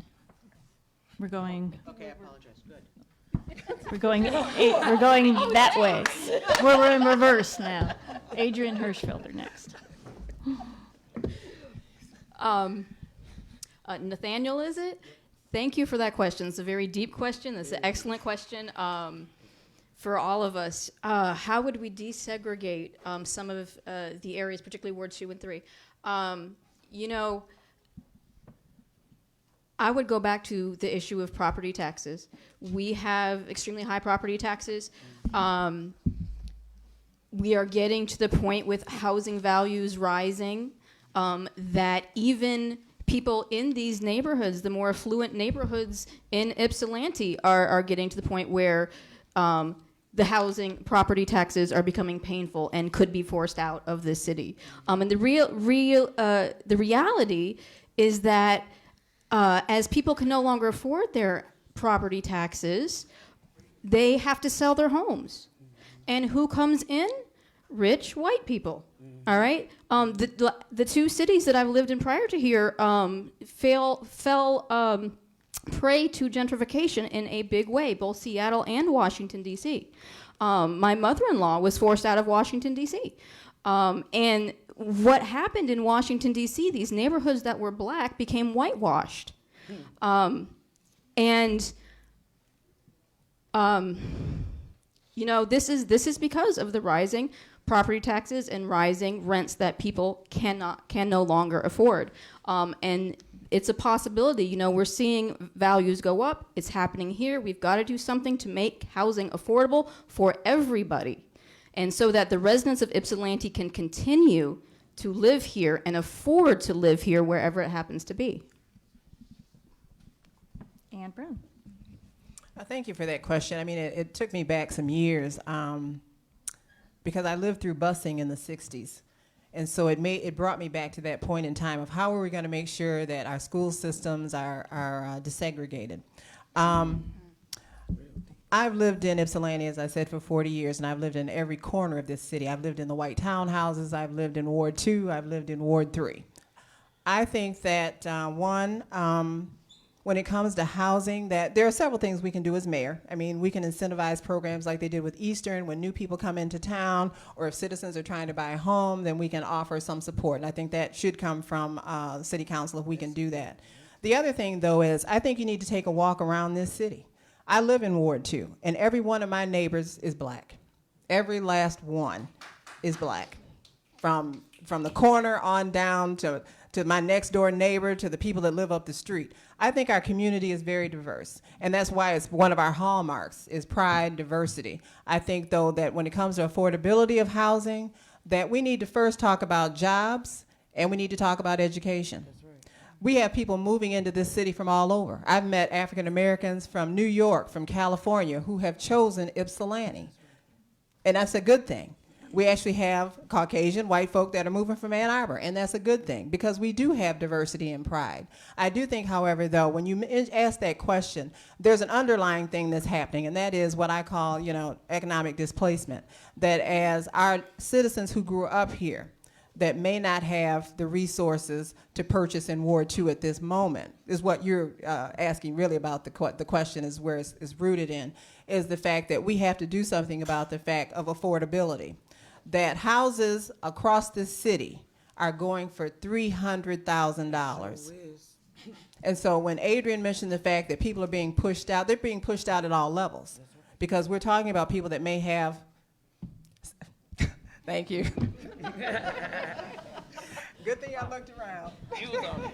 That was a hard stop, man. Almost threw my neck out just listening to it. Okay, so I want to add on to something that Ann just mentioned, and it's that we have divisions in our city, and this is a primary goal of mine is to work on some of these divisions in our city, and we have race, class, and geographic divisions that are just holding us back. Absolutely. We are not working together because of those divisions, and so this is what we're talking about in this question, is those divisions. And I want to tackle those divisions. I want to break them down. And so if you look at the stats over the last few years of the demographic makeup of our city, you'll see that Ward 1, which is predominantly black and historically black, is getting a little less black. Okay? It's getting a little less black. That could be depending on whether or not you think it's desegregating, or if you think it's gentrification. You're going to think it's either a good thing or a bad thing. Okay, it's only a little bit. I will tell you also that the demographics of our city have remained the same. We still have the same percentage of black people in our city. Okay? So it's already happening. I want to say that the best way to integrate my neighborhood, which is already integrated, similar to Ann's, we have a very diverse neighborhood in Ward 2, is through economic development. I want to provide opportunities for people who live in poorer neighborhoods to increase their income and their lifestyle to where they can move into the better neighborhoods. Okay? That's the solution to integrating. That's the way to get past our historic redlining and the other methods that have kept Ypsilanti segregated and divided along those lines. And that's just a start. But it starts with helping people make their lives better, have a better income, be able to move to the neighborhood of their choice, not the neighborhood they can afford. Thank you. Okay, next question, we'll start with Adrienne Hirschfelder, and then it'll go to Anne, and around that way. The next question is from Sue Melky.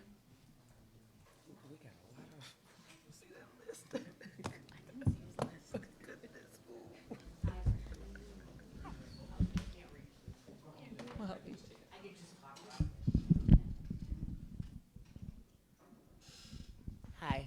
I want to know why I should believe those of you who have kind of no experience. I haven't seen you at council meetings. You know, how involved are you? Where were you when the budget was being done? You know, you're complaining about what they did with it, but you weren't there. And those of you who left the city to seek higher office. Can you direct your question at the entire panel? It is. And those of you who left the city to seek higher office, now you're back. It's like, I want to know that you're going to stay. I need to know where your loyalty lies. It has to be a question. Okay, oriented toward okay, It is but a question for all of them. Can you formulate your question generally to the entire panel? I want to know how I'm supposed to believe that you're not going to leave for higher office, that your loyalty is with the city, and how, if you have no experience and you haven't been at meetings and you haven't been involved and don't seem to know what all the issues are, how I'm supposed to believe that would make a good mayor. That's my question. Okay, that's a difficult question for everybody to answer. Perhaps with your level of experience, whether that be a novice or somebody who has been on city council and here for a long time, with your level of experience, why do you think you will be a good mayor? Okay. That's okay. If you don't want to talk about it, that's fine. It's not that I don't want to talk about it. If I was very specific. I want to know how those of you who were not at all these budget meetings, weren't at all the city council meetings, how you think I should believe that you know what's going on with The questions need to be posed to the entire slate. It is to the entire thing. You aren't letting me finish. And those are, okay, forget it then. Those are two questions. Those are two separate questions. You don't want to hear my question. It's I fine. know which question. You just asked two questions. I'm not sure. Sure. Which question? So which one are we taking? Just the steering? We told you the steering. That's part of the question. Which is, With your level of experience. I tried to do that, and she said that's not the question What she's about asking. Just maybe the loyalty to Ypsi. Can you, how about if we limit it to the loyalty, how can you justify your loyalty to the city of Ypsilanti? Okay, hearing no. That is not the question she asked. Okay. We want to know how are they going to be committed to our city after they get in office, or are they just going to leave? Okay, let's just take that as the question. Okay. That's the question. Is it directed to us too, or? Well, the idea, it has to be directed to Are we everybody. going to be to the city? So the question then we're going after here is how committed are we going to be to the city? And how are you going to stay in the city and committed to the city for the long term?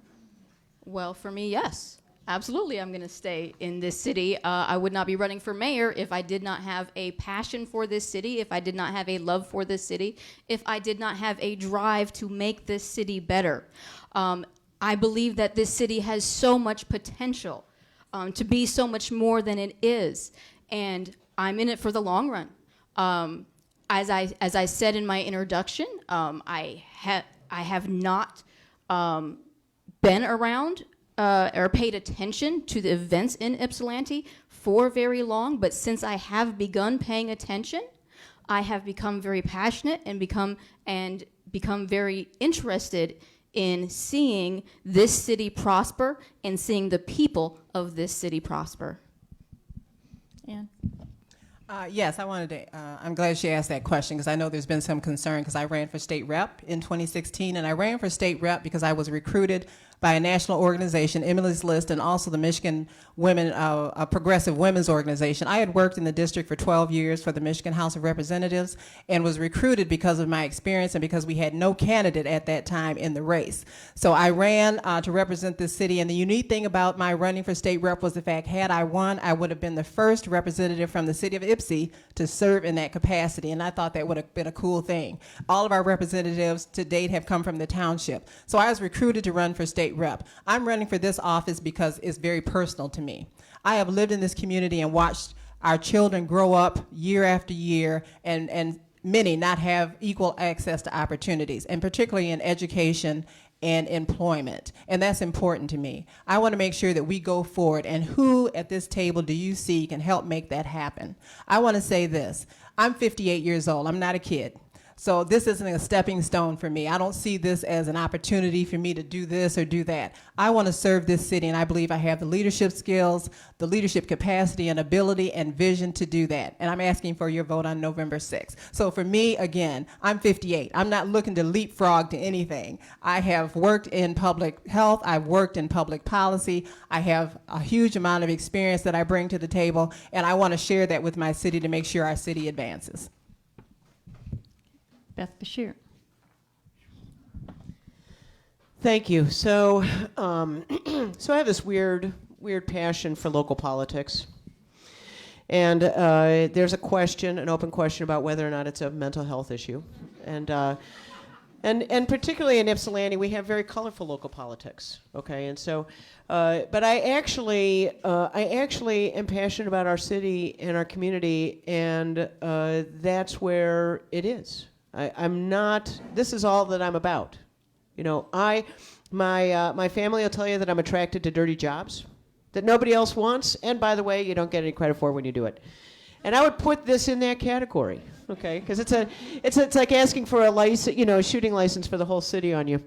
And but I actually think that I can make a difference, and my history as a community organizer and my history of bringing people together across differences and across boundaries, and building massive teams of hundreds of volunteers on some projects, that I just bring that with me. And I want to do that with our city. I want to bring people together. I want to work with our weird and dynamic, which is a polite way of saying volatile, local politics, and try and make it better. And I think that I believe firmly that I have not just the vision and the leadership, but I have a plan for how to make it better here in the city. And I'd love an opportunity to put that plan in place with you all and be your mayor. So thank you very much. Mickeila Tate, who was ready from the get-go to answer. To answer that question, so first of all, experience is the best teacher. And I've experienced, first and foremost, the pain and the sufferings the same as the community.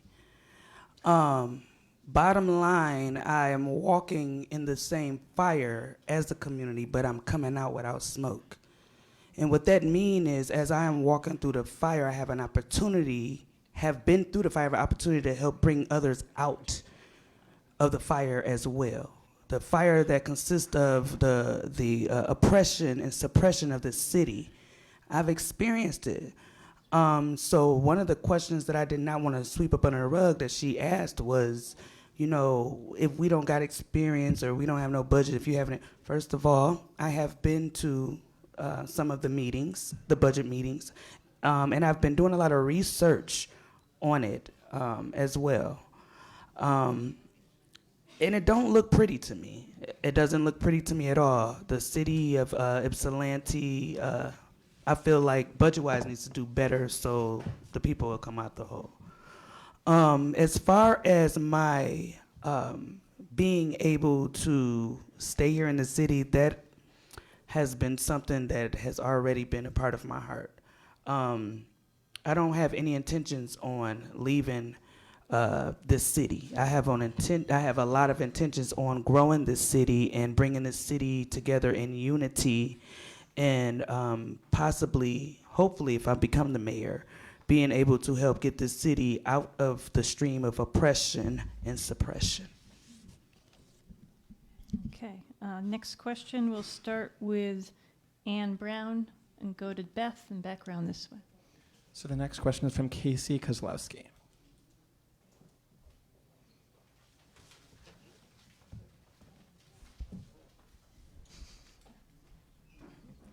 First, thank you for being here. This was very helpful.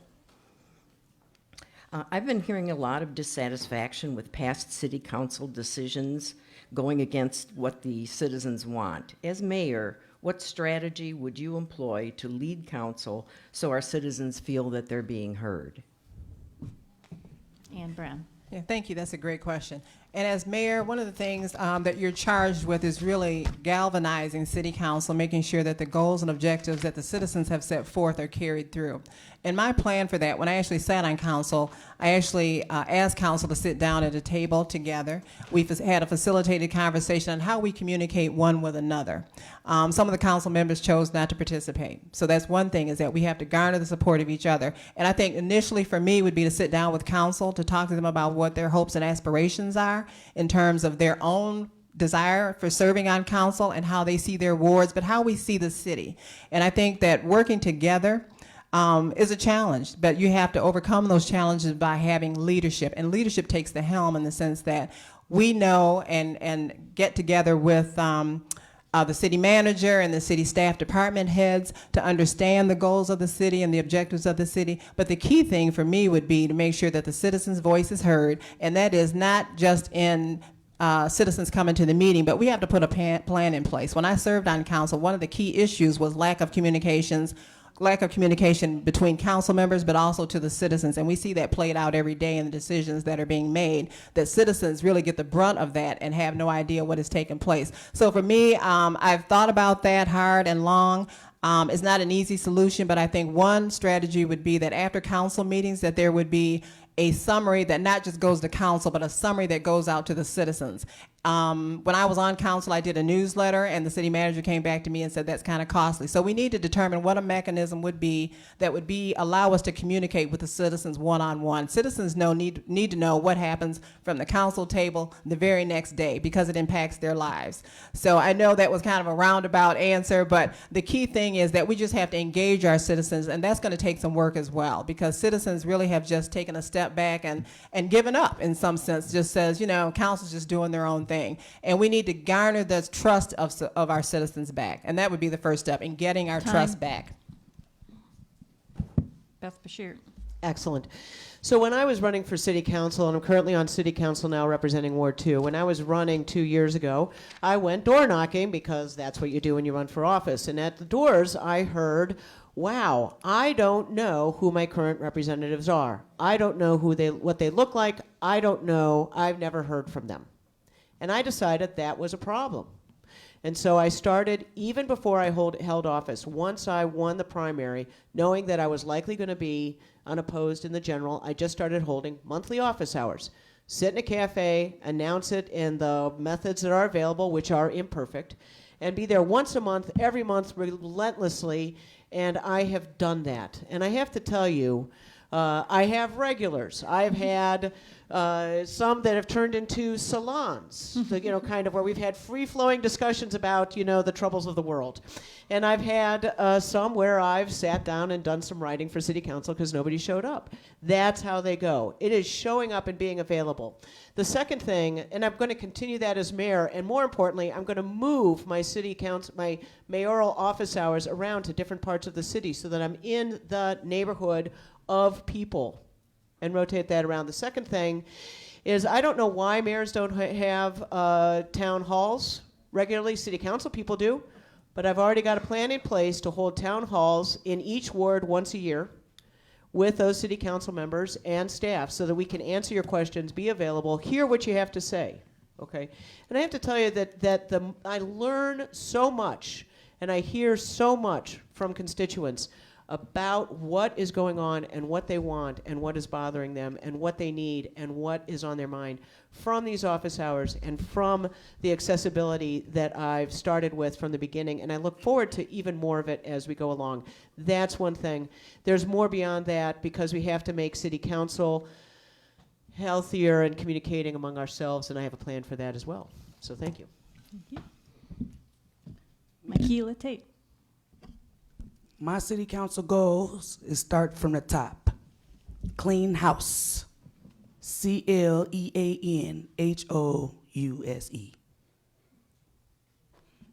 And how I'm going to do that, I think an audit needs to be implemented. I think an audit in the top needs to be done. And the reason for that is because we got too many people playing with people's lives. And ain't nobody got time to keep going through the hell and the oppression because we got wolves in sheep clothing in office. So with that being said, accountability and audit in offices of authority that oversee the people. Human relations is where I want to start. Commissioner's office is another area. Everywhere that it look like they playing games with the people, I'm getting ready to do an audit. That's where I'm coming from as the mayor of Ypsilanti. I think that it starts at the top, and if y'all don't know that the blind cannot lead the blind. If a blind man lead, then we all gonna fall in the pit. So we need to get the crooks out of the seat, because all they gonna keep doing is lying and creating, coming up with different projects so they can keep having reasons and to keep pulling money for different things, and then we don't see no change. All we seeing is us going down and down and down and down to the hellhole. So with that being said, to top it all off, cherry on top, I think it's time to hold them people accountable for their corruption. Thank you. Thank you. Adrienne? So getting our community involved is absolutely necessary. We've got to get the community involved, engaged, ways that we can do that.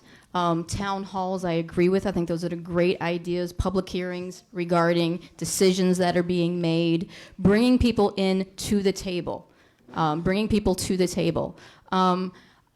You know, I was once, I was one of those people, one of those many Ypsilanti residents that didn't pay attention, that didn't hear what was going on. I never knew what was going on in city council or what was being talked about. Most Ypsilanti residents don't know what's going on. They don't know what's going on. They're not hearing through whatever lines of communication that city council is using. It's not getting to the residents. And they don't know when city council meetings are held. They don't know when public hearings are held. They don't know what's going on. We've got to get some type of communication going. We need to brainstorm. We need to sit together with city council members, with all of the people in the administration, to brainstorm together, brainstorm ideas of how we can get the word out about what's going on in this city. I would suggest social media. The young people are using social media. Let's get with the program. Let's get hip. All right? Social media is a great way to get word out. That doesn't cost anything. That isn't painful financially to the city's budget. All right? So there's many options there that we can do to get the word out, to get people engaged. And we would explore all of the options. All of the options. Okay.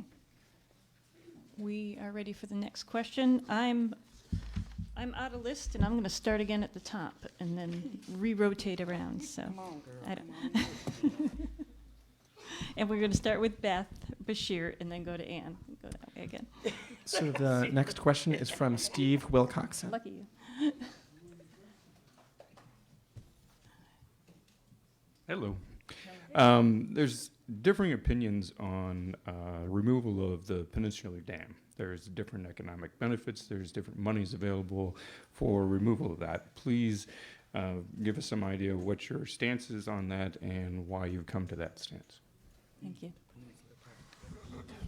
So for background for everyone here, there's a dam at Peninsular Park. It used to provide power to a paper company that was there. There's an incredibly potentially beautiful building there, and there's a dam that is not a power-driving dam anymore. What it does is it holds water above into like a pond-like area, and then it comes down. So sometime in the next not too many years, we're going to have to do something to that dam. We're going to have to repair it, or we're going to have to remove it. And repairing is going to cost roughly somewhere heading towards $1 million. And removing it, we don't know. We're about to get a study that's going to give us a cost on that. The study is going to be released in a few days. And so there's grant money available for removing it because it's considered environmentally healthier for a river to have fewer dams and no dams. So the river flows better, you get cooler water, the fish have better breeding areas, the river is healthier, it's better for recreation, canoeists and kayakers don't have to, what is it when they carry the stuff on their head? It's called a portaging, thank you, portaging across the dam, and so those are the economic and recreational and environmental reasons for considering removing it. The city would likely be able to find money to help us remove it. If the study shows that it is not smart to remove it, if it would cost potential damage to the city, to the river, to the bridges upriver, if it would expose unhealthy chemicals to other people that are now buried in the river, then we will decide not to remove it, and we'll figure out how to get that money to repair the dam. My stance on it is we will do whatever is best for the city. We will protect, my job as a representative, whether I'm city council person or mayor, is to protect our city from liability. This is important, so I'm going to go 5 more seconds. Is to protect the city from liability and keep us from whether or not that dam is kept or gone. It will be the best decision for the city. Thank you. Thank you. Ooh, don't threaten me, Shoshana. You're tall and all. She needs to be threatened. I want to address the issue of the Peninsula Dam because I've been involved in it since 2014. I actually formed the Friends of Peninsula group when I was chair of the Park Commission because that park was in such disrepair. At that time, the dam was not a consideration. I think that's one of the questions I was first asked when I created that group was, what are you going to do with that dam? My issue, though, is the fact that the city has had since 2014 to address this issue. And that, again, speaks to leadership. When you get a letter from the DNR that says what's the status of the dam and what you intend to do, we need to respond. We just don't put that letter in a drawer, and then in 2016 we get it again, and then in 2018 we see that same letter from the state. So it starts from the top, that when things come into this city, we have to respond. We may not have the direct answer, but we need to at least respond to those who are questioning and say, we're in the process. So let me tell you where things are. As a member of the Friends of Peninsula group, we fought for a seat at the table because the city commissioned a study with Huron River Watershed Council to determine whether or not to remove that dam. We have residents that live along that river, and the removal or the staying of that dam will impact their property. So we fought for a seat at the table and paid for part of that study because, one, those residents need to have an answer. The city proceeded with that project without ever consulting a resident, and those citizens deserve a response. So let me say for the dam, I'm not in favor of removing the dam. I, for a long time, was on the fence because I said whatever's best, but I feel now that dam has been there nearly 200 years. The ecosystem has adjusted to that, and I want to leave that to the next generation to decide. I do, however, promote the fact that we need to repair the dam, and there is resources available from the state to repair that dam. And then let the next generation, if they don't want the dam, let them tear it out. But for now, it's been there over 200 years. It's a part of our history. That building is a part of our history, and we need to go forward. But the city must respond. And that means in writing to the state stating that, one, we are in the process of conducting a study. Two, when the results of that study come out, again, this week, we'll be at the table. The citizens will be at the table to hear those results, understand the level of contamination again, and what we need to do to go forward. But that says, can I go like she did? You've been going. I just want to say that the citizens are at the table, but we had to fight to be at the table because the city council denied it. Thank you. I agree that the citizens need to be at the table with regard to this issue. You know, Peninsula Park is a gorgeous park. It is absolutely gorgeous, and it's in a sad state of disrepair. The park itself, the picnic tables falling apart, you know, and the building is so unique and holds so much history of our community. I absolutely think that the park itself, the building, should stay. The dam itself, there's issues both ways. You know, there's issues both ways. There's pros and cons both ways of removing it or keeping it. I think the community needs to be involved. What does the community want with this? That is our job as elected officials to work for the community. This is a big issue. How much money is this going to cost the city? And where is the city going to get the money to either remove it or to repair it? That's going to be an issue, and I'd like to, I'm always curious how our city seems to be able to snap their fingers and magically come up with money when they're always claiming to be so broke that they can't fix our roads, they can't fix our parks, they can't, you know, Riverside Park, the walking paths are filled with they're potholes. You know, we can't cost that much to fix them. People want to see beautiful parks. People want to see Peninsular Park beautiful, the history kept, the history to survive. So how our city council magically snaps its fingers and comes up with money, I have no clue. But the dam itself has to be a decision that we come to together as a community. And Mickeila. As a citizen that actually used to live in that area, off LaForge Road, Huron View, and as well as LaForge Villas at some point. And being one that has been to that park as a child and as a adult, I don't think that shutting that place down would be a good idea, personally, because it's a part of the uniqueness of our city. But I do think that moving forward, if I become the mayor, one of the things that needs to be addressed is going into that building and seeing what is going on inside of that building, because I think that's been something that's just been kind of left in a corner. So one of the first things that I think would need to be done is, first of all, getting a team together to go into that building and assess the pros and cons of that building, assess if there's mold in there, especially with it being on top of the water like that, and you know, seeing if there's mold, seeing if there's rats, seeing whatever is in there that needs to be dealt with moving forward, and rehabilitating that building, rehabilitating that whole area. I think is better than tearing it down, if you will. It has a lot of potential to be saved, and I think with unity with the community, it can be done. Thank you. Thank you. Okay, the next question, we'll start with Ann Brown and then go to Adrienne. That way. The next question is from Mark Hergot.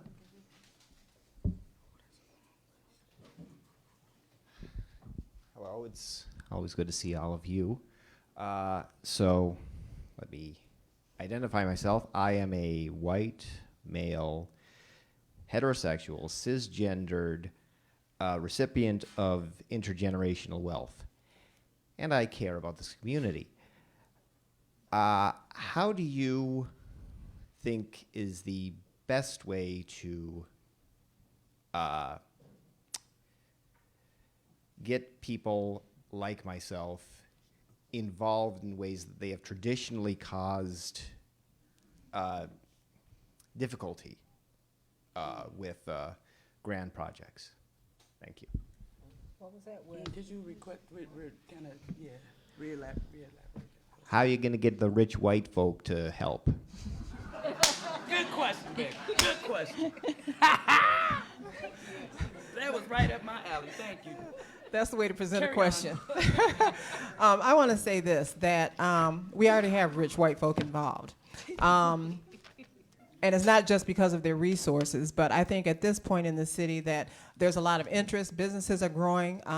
Small entrepreneurship businesses are launching. And all those things take resources. I think that we need to, one, identify again what our priorities are. And for me right now, it's our young people. And I think that some of the young white money, as you call it, can go to help developing some of those after-school programs to give our kids that hang out at the bus stop some recreational opportunities. So we need to be focused and prioritizing what our issues are. And that starts with us having a conversation, not just at the council table, but with the citizens and identifying what those key projects would be. We have great after-school programs right now, and I can direct some of your money right to educate youth and to mentor to youth.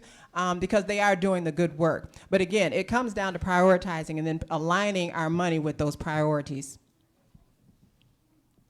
Adrienne Hirschfelder. Thank you for that question. Thank you for that question. I don't think I have the greatest answer to it, pretty deep.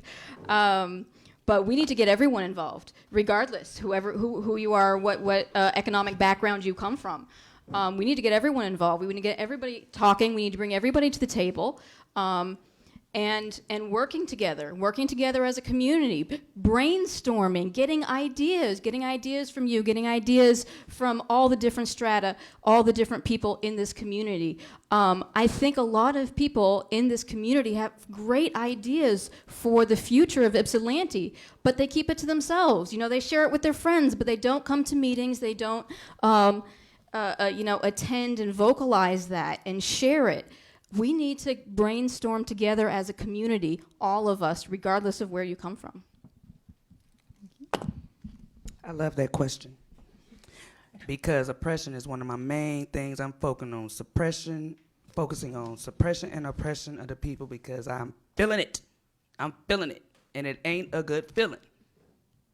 Okay? So, I'm going to start off with saying this. The greedy brings ruin to their own households, but the one who hates bribes will live.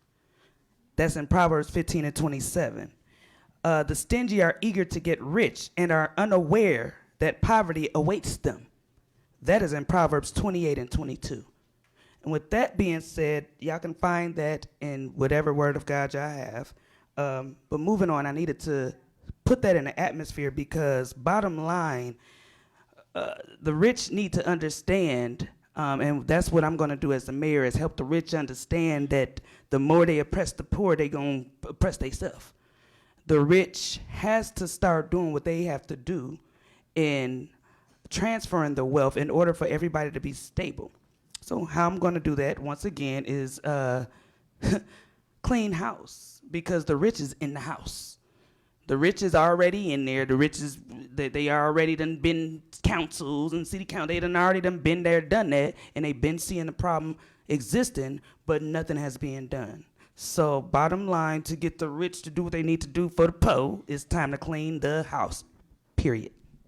Beth Bashert. Oh, drop the mic. Sorry. Boom. So diversity is a funny thing, right? And I have some really interesting conversations with people about it. It's not just that we have, roughly 30% African American and, 3% this and that and the other thing. It's really trying to live with people that are a little bit different than us, and how do we get along? Because we don't live in a gated neighborhood. We don't live where there's a lot of rules and regulations about what kind of signs we can put in and that kind of thing. So a neighbor one time, said, "Oh my gosh, Beth, I can't stand it. And the guy across the street from me has this massive truck, and it's lifted, and he's got a sport muffler on, and I can hear it rattling my windows when he starts it at 6 o'clock in the morning." And I was like, I hate to tell you, that's diversity, And some of us don't like fireworks. We just had a social media storm over this. Well, I hate to tell those people, some people do. Even some people with dogs and cats like fireworks, okay? And the trick is trying to live together and work together. And, the reality is, Mark, is that we have a hard time keeping, straight white men away from things, okay? And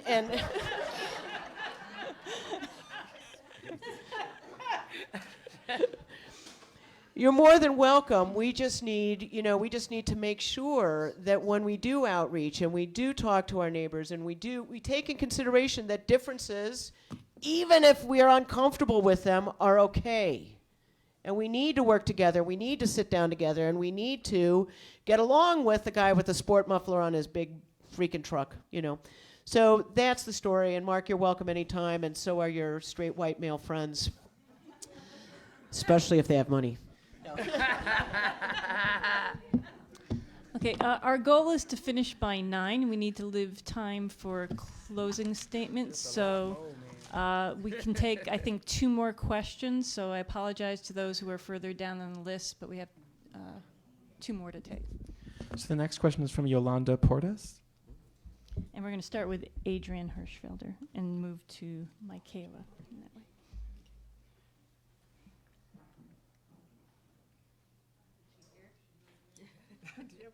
Emptied out here, hasn't it? Pass. Okay. She said, I'll take it.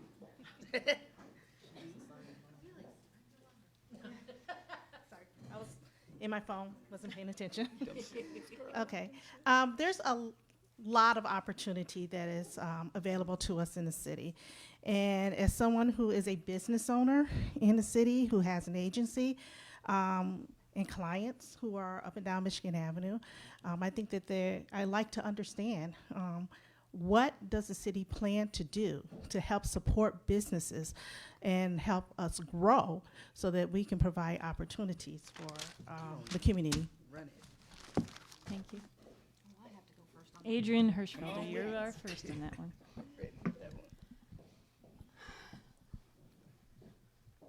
Thank you for that question. Very good question. What will the city do to help small business owners grow? We need to facilitate a means for small business owners to come to, not ones that are here, people who are thinking about business. We need to make sure that the tax codes are convenient and what's the word that I'm looking for? Are not oppressive to the small business owners. A lot of times tax codes will chase small business owners out of areas. So we need to make sure that our tax codes for businesses are not at a point where businesses can no longer survive. We absolutely need to make a way for small businesses to continue to thrive in this city.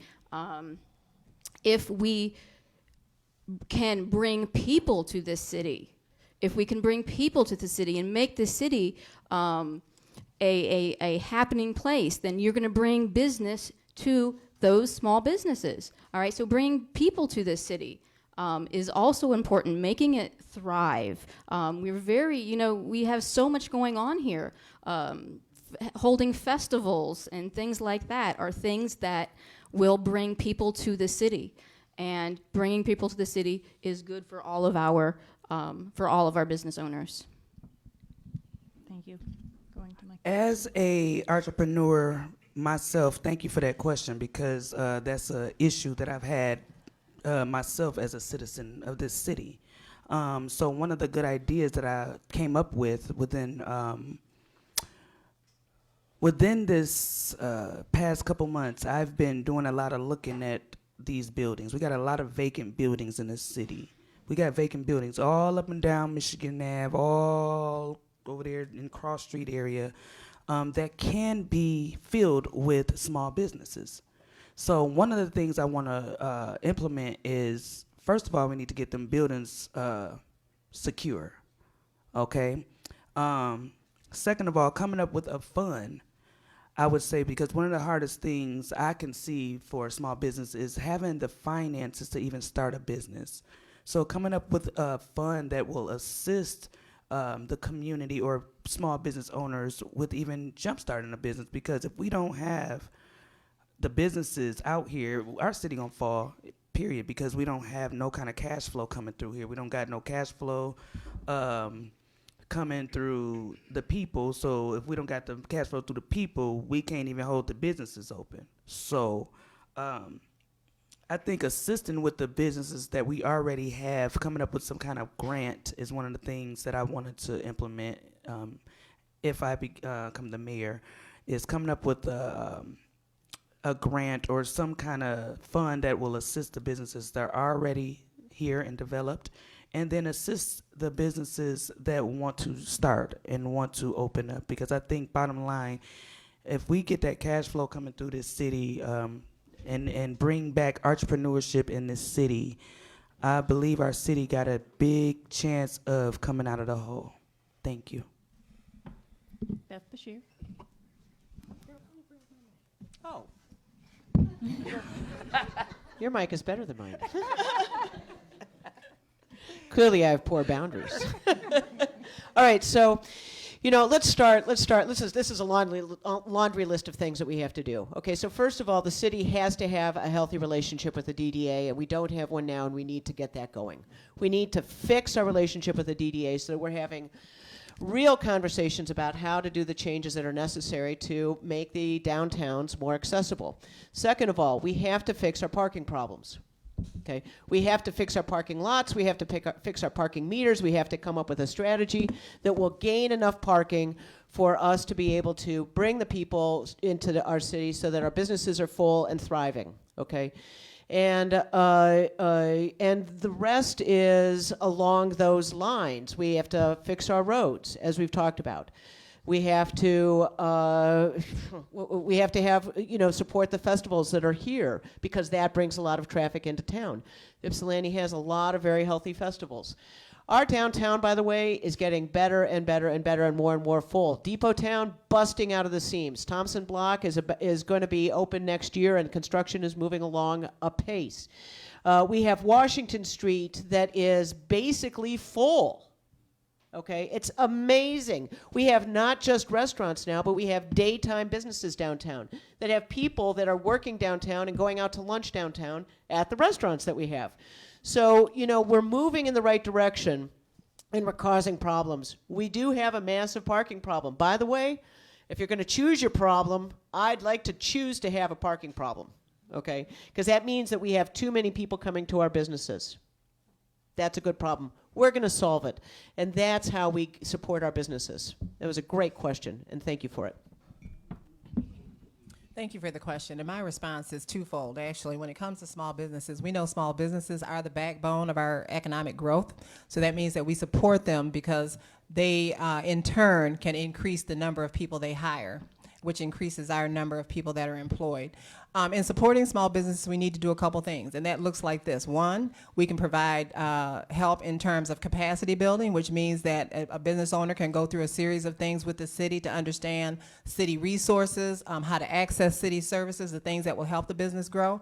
And the second thing is that we need to look at in terms of small businesses, I believe we need to do what's called asset mapping. So we need to look at what small businesses exist downtown and how they together can work together. I think that Spark East works well with some of the business downtown, like Tinker Tech. We need to connect businesses together so that they can share some of their resources to curtail some of their overhead costs. But the biggest thing is helping them build capacity, and that means that as we do that, they're able to bring on additional employees. I think parking is a problem for small businesses, but I think just the recognition from the city that small businesses exist. One of the things I proposed when I was on council is that when businesses move into our city, we need to give them a certificate that says, thank you for doing business in our community. That one gives them recognition that the city identifies that they're here, but the second thing is it also gives an open door for that business owner to come into the city hall and say, look, I'm here, what resources and can I access, and what things you help me do to incentivize my business? So I think that's a great question, but I think too that we have a long way to go in that, because one, we don't recognize the businesses downtown. We recognize some because they're booming, but downtown business owners tell me all the time, we have problems because the city doesn't recognize we're here. We don't get the kind of support that other businesses get. And I think that one, we have an issue up cross, and that means that those businesses, small business owners up cross, I think there was an article, when I started knocking doors, people said, no one from downtown comes here. And I think there was an article in the paper that said East Cross is probably or West Cross is one of the most ignored areas in the city. So again, I think it's twofold. One, we help those businesses to build capacity, and two, we provide incentives. Okay, so last question.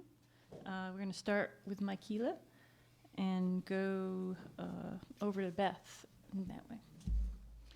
All right, the last question is from Brett Snyder.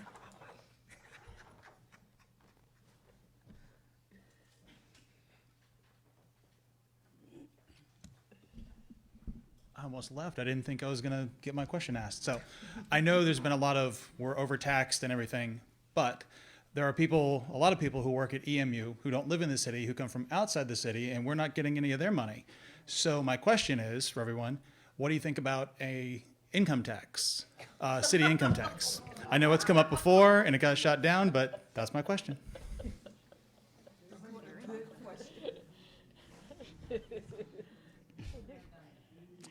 Well, as a tax preparer, that was a unique question. Well, as a tax preparer, I've been a preparer since 2014, and seeing people that work in the city, like say for instance, someone works in this city that actually lives in Detroit. I'm noticing on a lot of their W-2s and everything, they're being charged a specific amount of tax. I honestly think that that probably wouldn't be a bad idea if it will assist with your commuting, if you will. I don't know if you're a person that lives outside of the city, but if you're a person that lives outside of the city and you have to come back and forth here, a lot of times the city itself is charging taxes. I honestly don't think that that'll be a good idea for this city to really implement that, if you will, to be honest with you. I think we got enough tax issues going on, and I think we need to stick to the guns and stick to what we're really needing to focus on, and that's getting the city established and getting us back on our feet. Thank you. Go around to Beth Bashert. So I was the campaign manager that ran the campaign to try and pass the income tax. And I will say right from the shoulder that I worked with City Council on it. It was a pleasure to work with them on it. They were fairly unified. It had protections for people who were working and poor, working class and poor. They would not have had to pay an income tax. Homeowners would have had a discount that would have compensated them for the income tax. And so mostly it would have captured income from EMU. That said, as we've said so many times tonight, we have to listen to the people.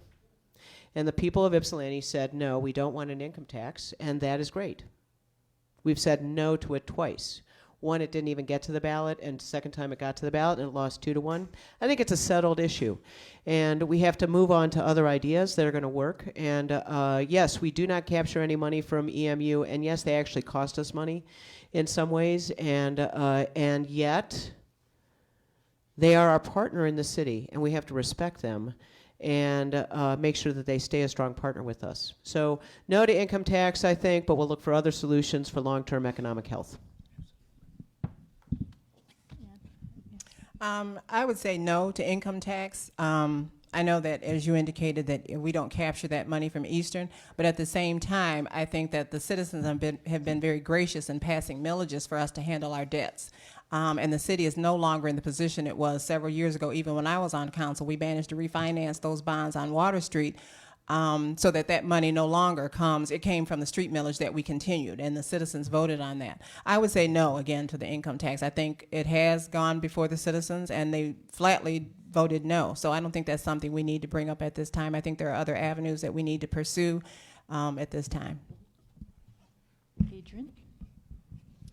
No, and no, and no.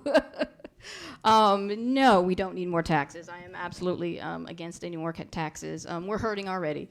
To hurt us even more, the people of Ypsilanti, absolutely not. As a matter of fact, we're at a point now, at a stage where, we have no idea how we're all going to be hurt or benefit from the new tax laws that the Trump administration has passed. Many of us are going to be hurting come April from these new laws. These new laws benefit rich people. They hurt poor people. We are not going to get exemptions anymore. For large families like myself and Mickeila's, I'm sorry, we are not going to be able to take exemptions anymore. That's been cut out of our tax law. So some of us are going to be hurting. So more tax and income tax, no. As for EMU, we need to get EMU. We need to inspire EMU to engage with our community.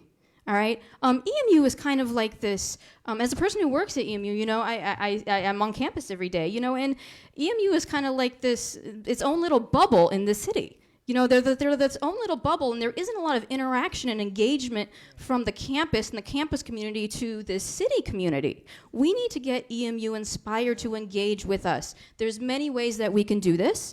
There is a proposal right now with the county to turn the EMU Rec IM into a community recreation center. I'm absolutely for that. We have the possibility of having a state-of-the-art, phenomenal recreation center available to the youth of our community, available to at an affordable rate to this community. And I think we all need to encourage the county to jump in and get Ypsilanti a recreation center for our youth. That is EMU engaging with us. That's EMU paying the community back.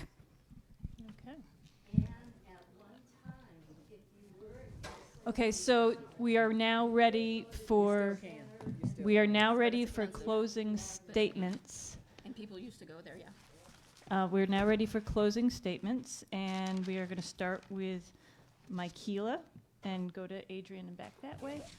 Reminder, you have 2 minutes each.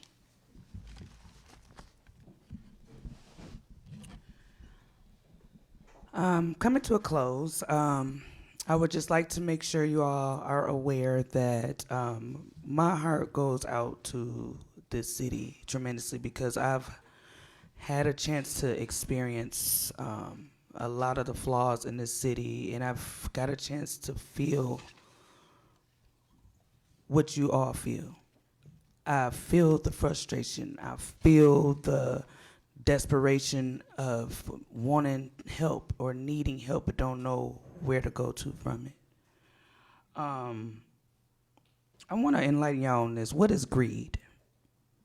It is intense and selfish desire for something, especially wealth, power, or food. Those are 3 things that a greedy-minded person implements. And because of the greed of the people over our city, the people that hold offices, hold positions in our city, we have suffered a great deal. And I want to be a part of the solution to getting us back on our feet. I want to be a part of the solution to get us out of the slump of oppression and suppression. It is written in Proverbs 11:28 that those who trust in their riches will fall. That's a fact, and it's going to happen. It's already happening. But the righteous will thrive like a green leaf. I want to see us thrive. And with the anointing that is on me, I have faith that we're going to strive and we're going to thrive and we're going to come up out of this hole. It will be a blessing and an honor to be able to assist this city in restoration and also coming out of this oppression and coming out of this hole. You all have a blessed night. Adrienne Hirschfelder. So I don't have a prepared closing statement, but I'd like to point something out about the group of women who are sitting up here, all making a run for mayor of Ypsilanti. I think it's a really interesting group. In particular, I think it's really interesting this year that we have two women who are not politicians, who do not have the experience, but who feel like they have the skills and the talent to help this community, and are simply frustrated citizens, are frustrated and fed up with the status quo, with the way in which our city has been governed and administered. We're fed up. The fact that two women have taken time out of their busy schedules to make a serious run for mayor, I think says a lot. I think it says a lot about the city and about the people of the city, because I can guarantee you that we are not the only ones. We are not the only ones. The people of Ypsilanti are frustrated. They want to see change. Enough of the status quo. It has been stagnant in the city. We need to move forward. I am reminded, as I sit here as one of these frustrated citizens, I am reminded of a quote by JFK. He said, "Those who dare to fail miserably can achieve greatly." My God. I sit before you daring to fail miserably. But I think as a community together, we can achieve. We can achieve greatly, and we need to do it together. Ann Brown. Yeah, thank you. I know we've experienced a lot tonight. I know I have. But I want to leave you with something to consider. And that is, our city faces great challenges, but we're poised to take advantage of a lot of opportunity. And when you look around this room tonight, as you look going forward and you look at the candidates here, who is really poised with leadership capacity, with vision, and the ability to move us to the next level? And that would be me. I'm asking for your vote November 6th. Beth Bashert. So I want to thank everyone for coming tonight, and I want to say that I live in a great city, okay? Our city is not perfect, okay? We have some great things going on. We've got several great downtown areas, okay? We have some beautiful parks. We have a bootstraps community here that built a pool, okay? We rebuilt the Freight House. We have the second largest historic district in the state, and we're a 2-mile by 2-mile city, okay? We have a lot going on here. We have amazing people here, okay? And yes, it can be better. And I want to help make it better. I can make it better. And, but I'm not starting with garbage. I'm not starting with,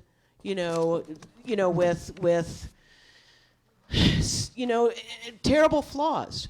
We have incredible staff that actually comes off after their shift, comes here to see the mayoral debate, okay? And who cares about the city. We have passionate people who live in our community who are willing to step up whenever we have a need. And when you have tools like that, we can do anything we want. We just have to put our egos on a shelf, sit down together, and start working together like we're a team. And I am the leader to make that team happen. Vote for Beth Bashert, November 6th, for mayor. Thank you very much. Okay, big thank you to everyone.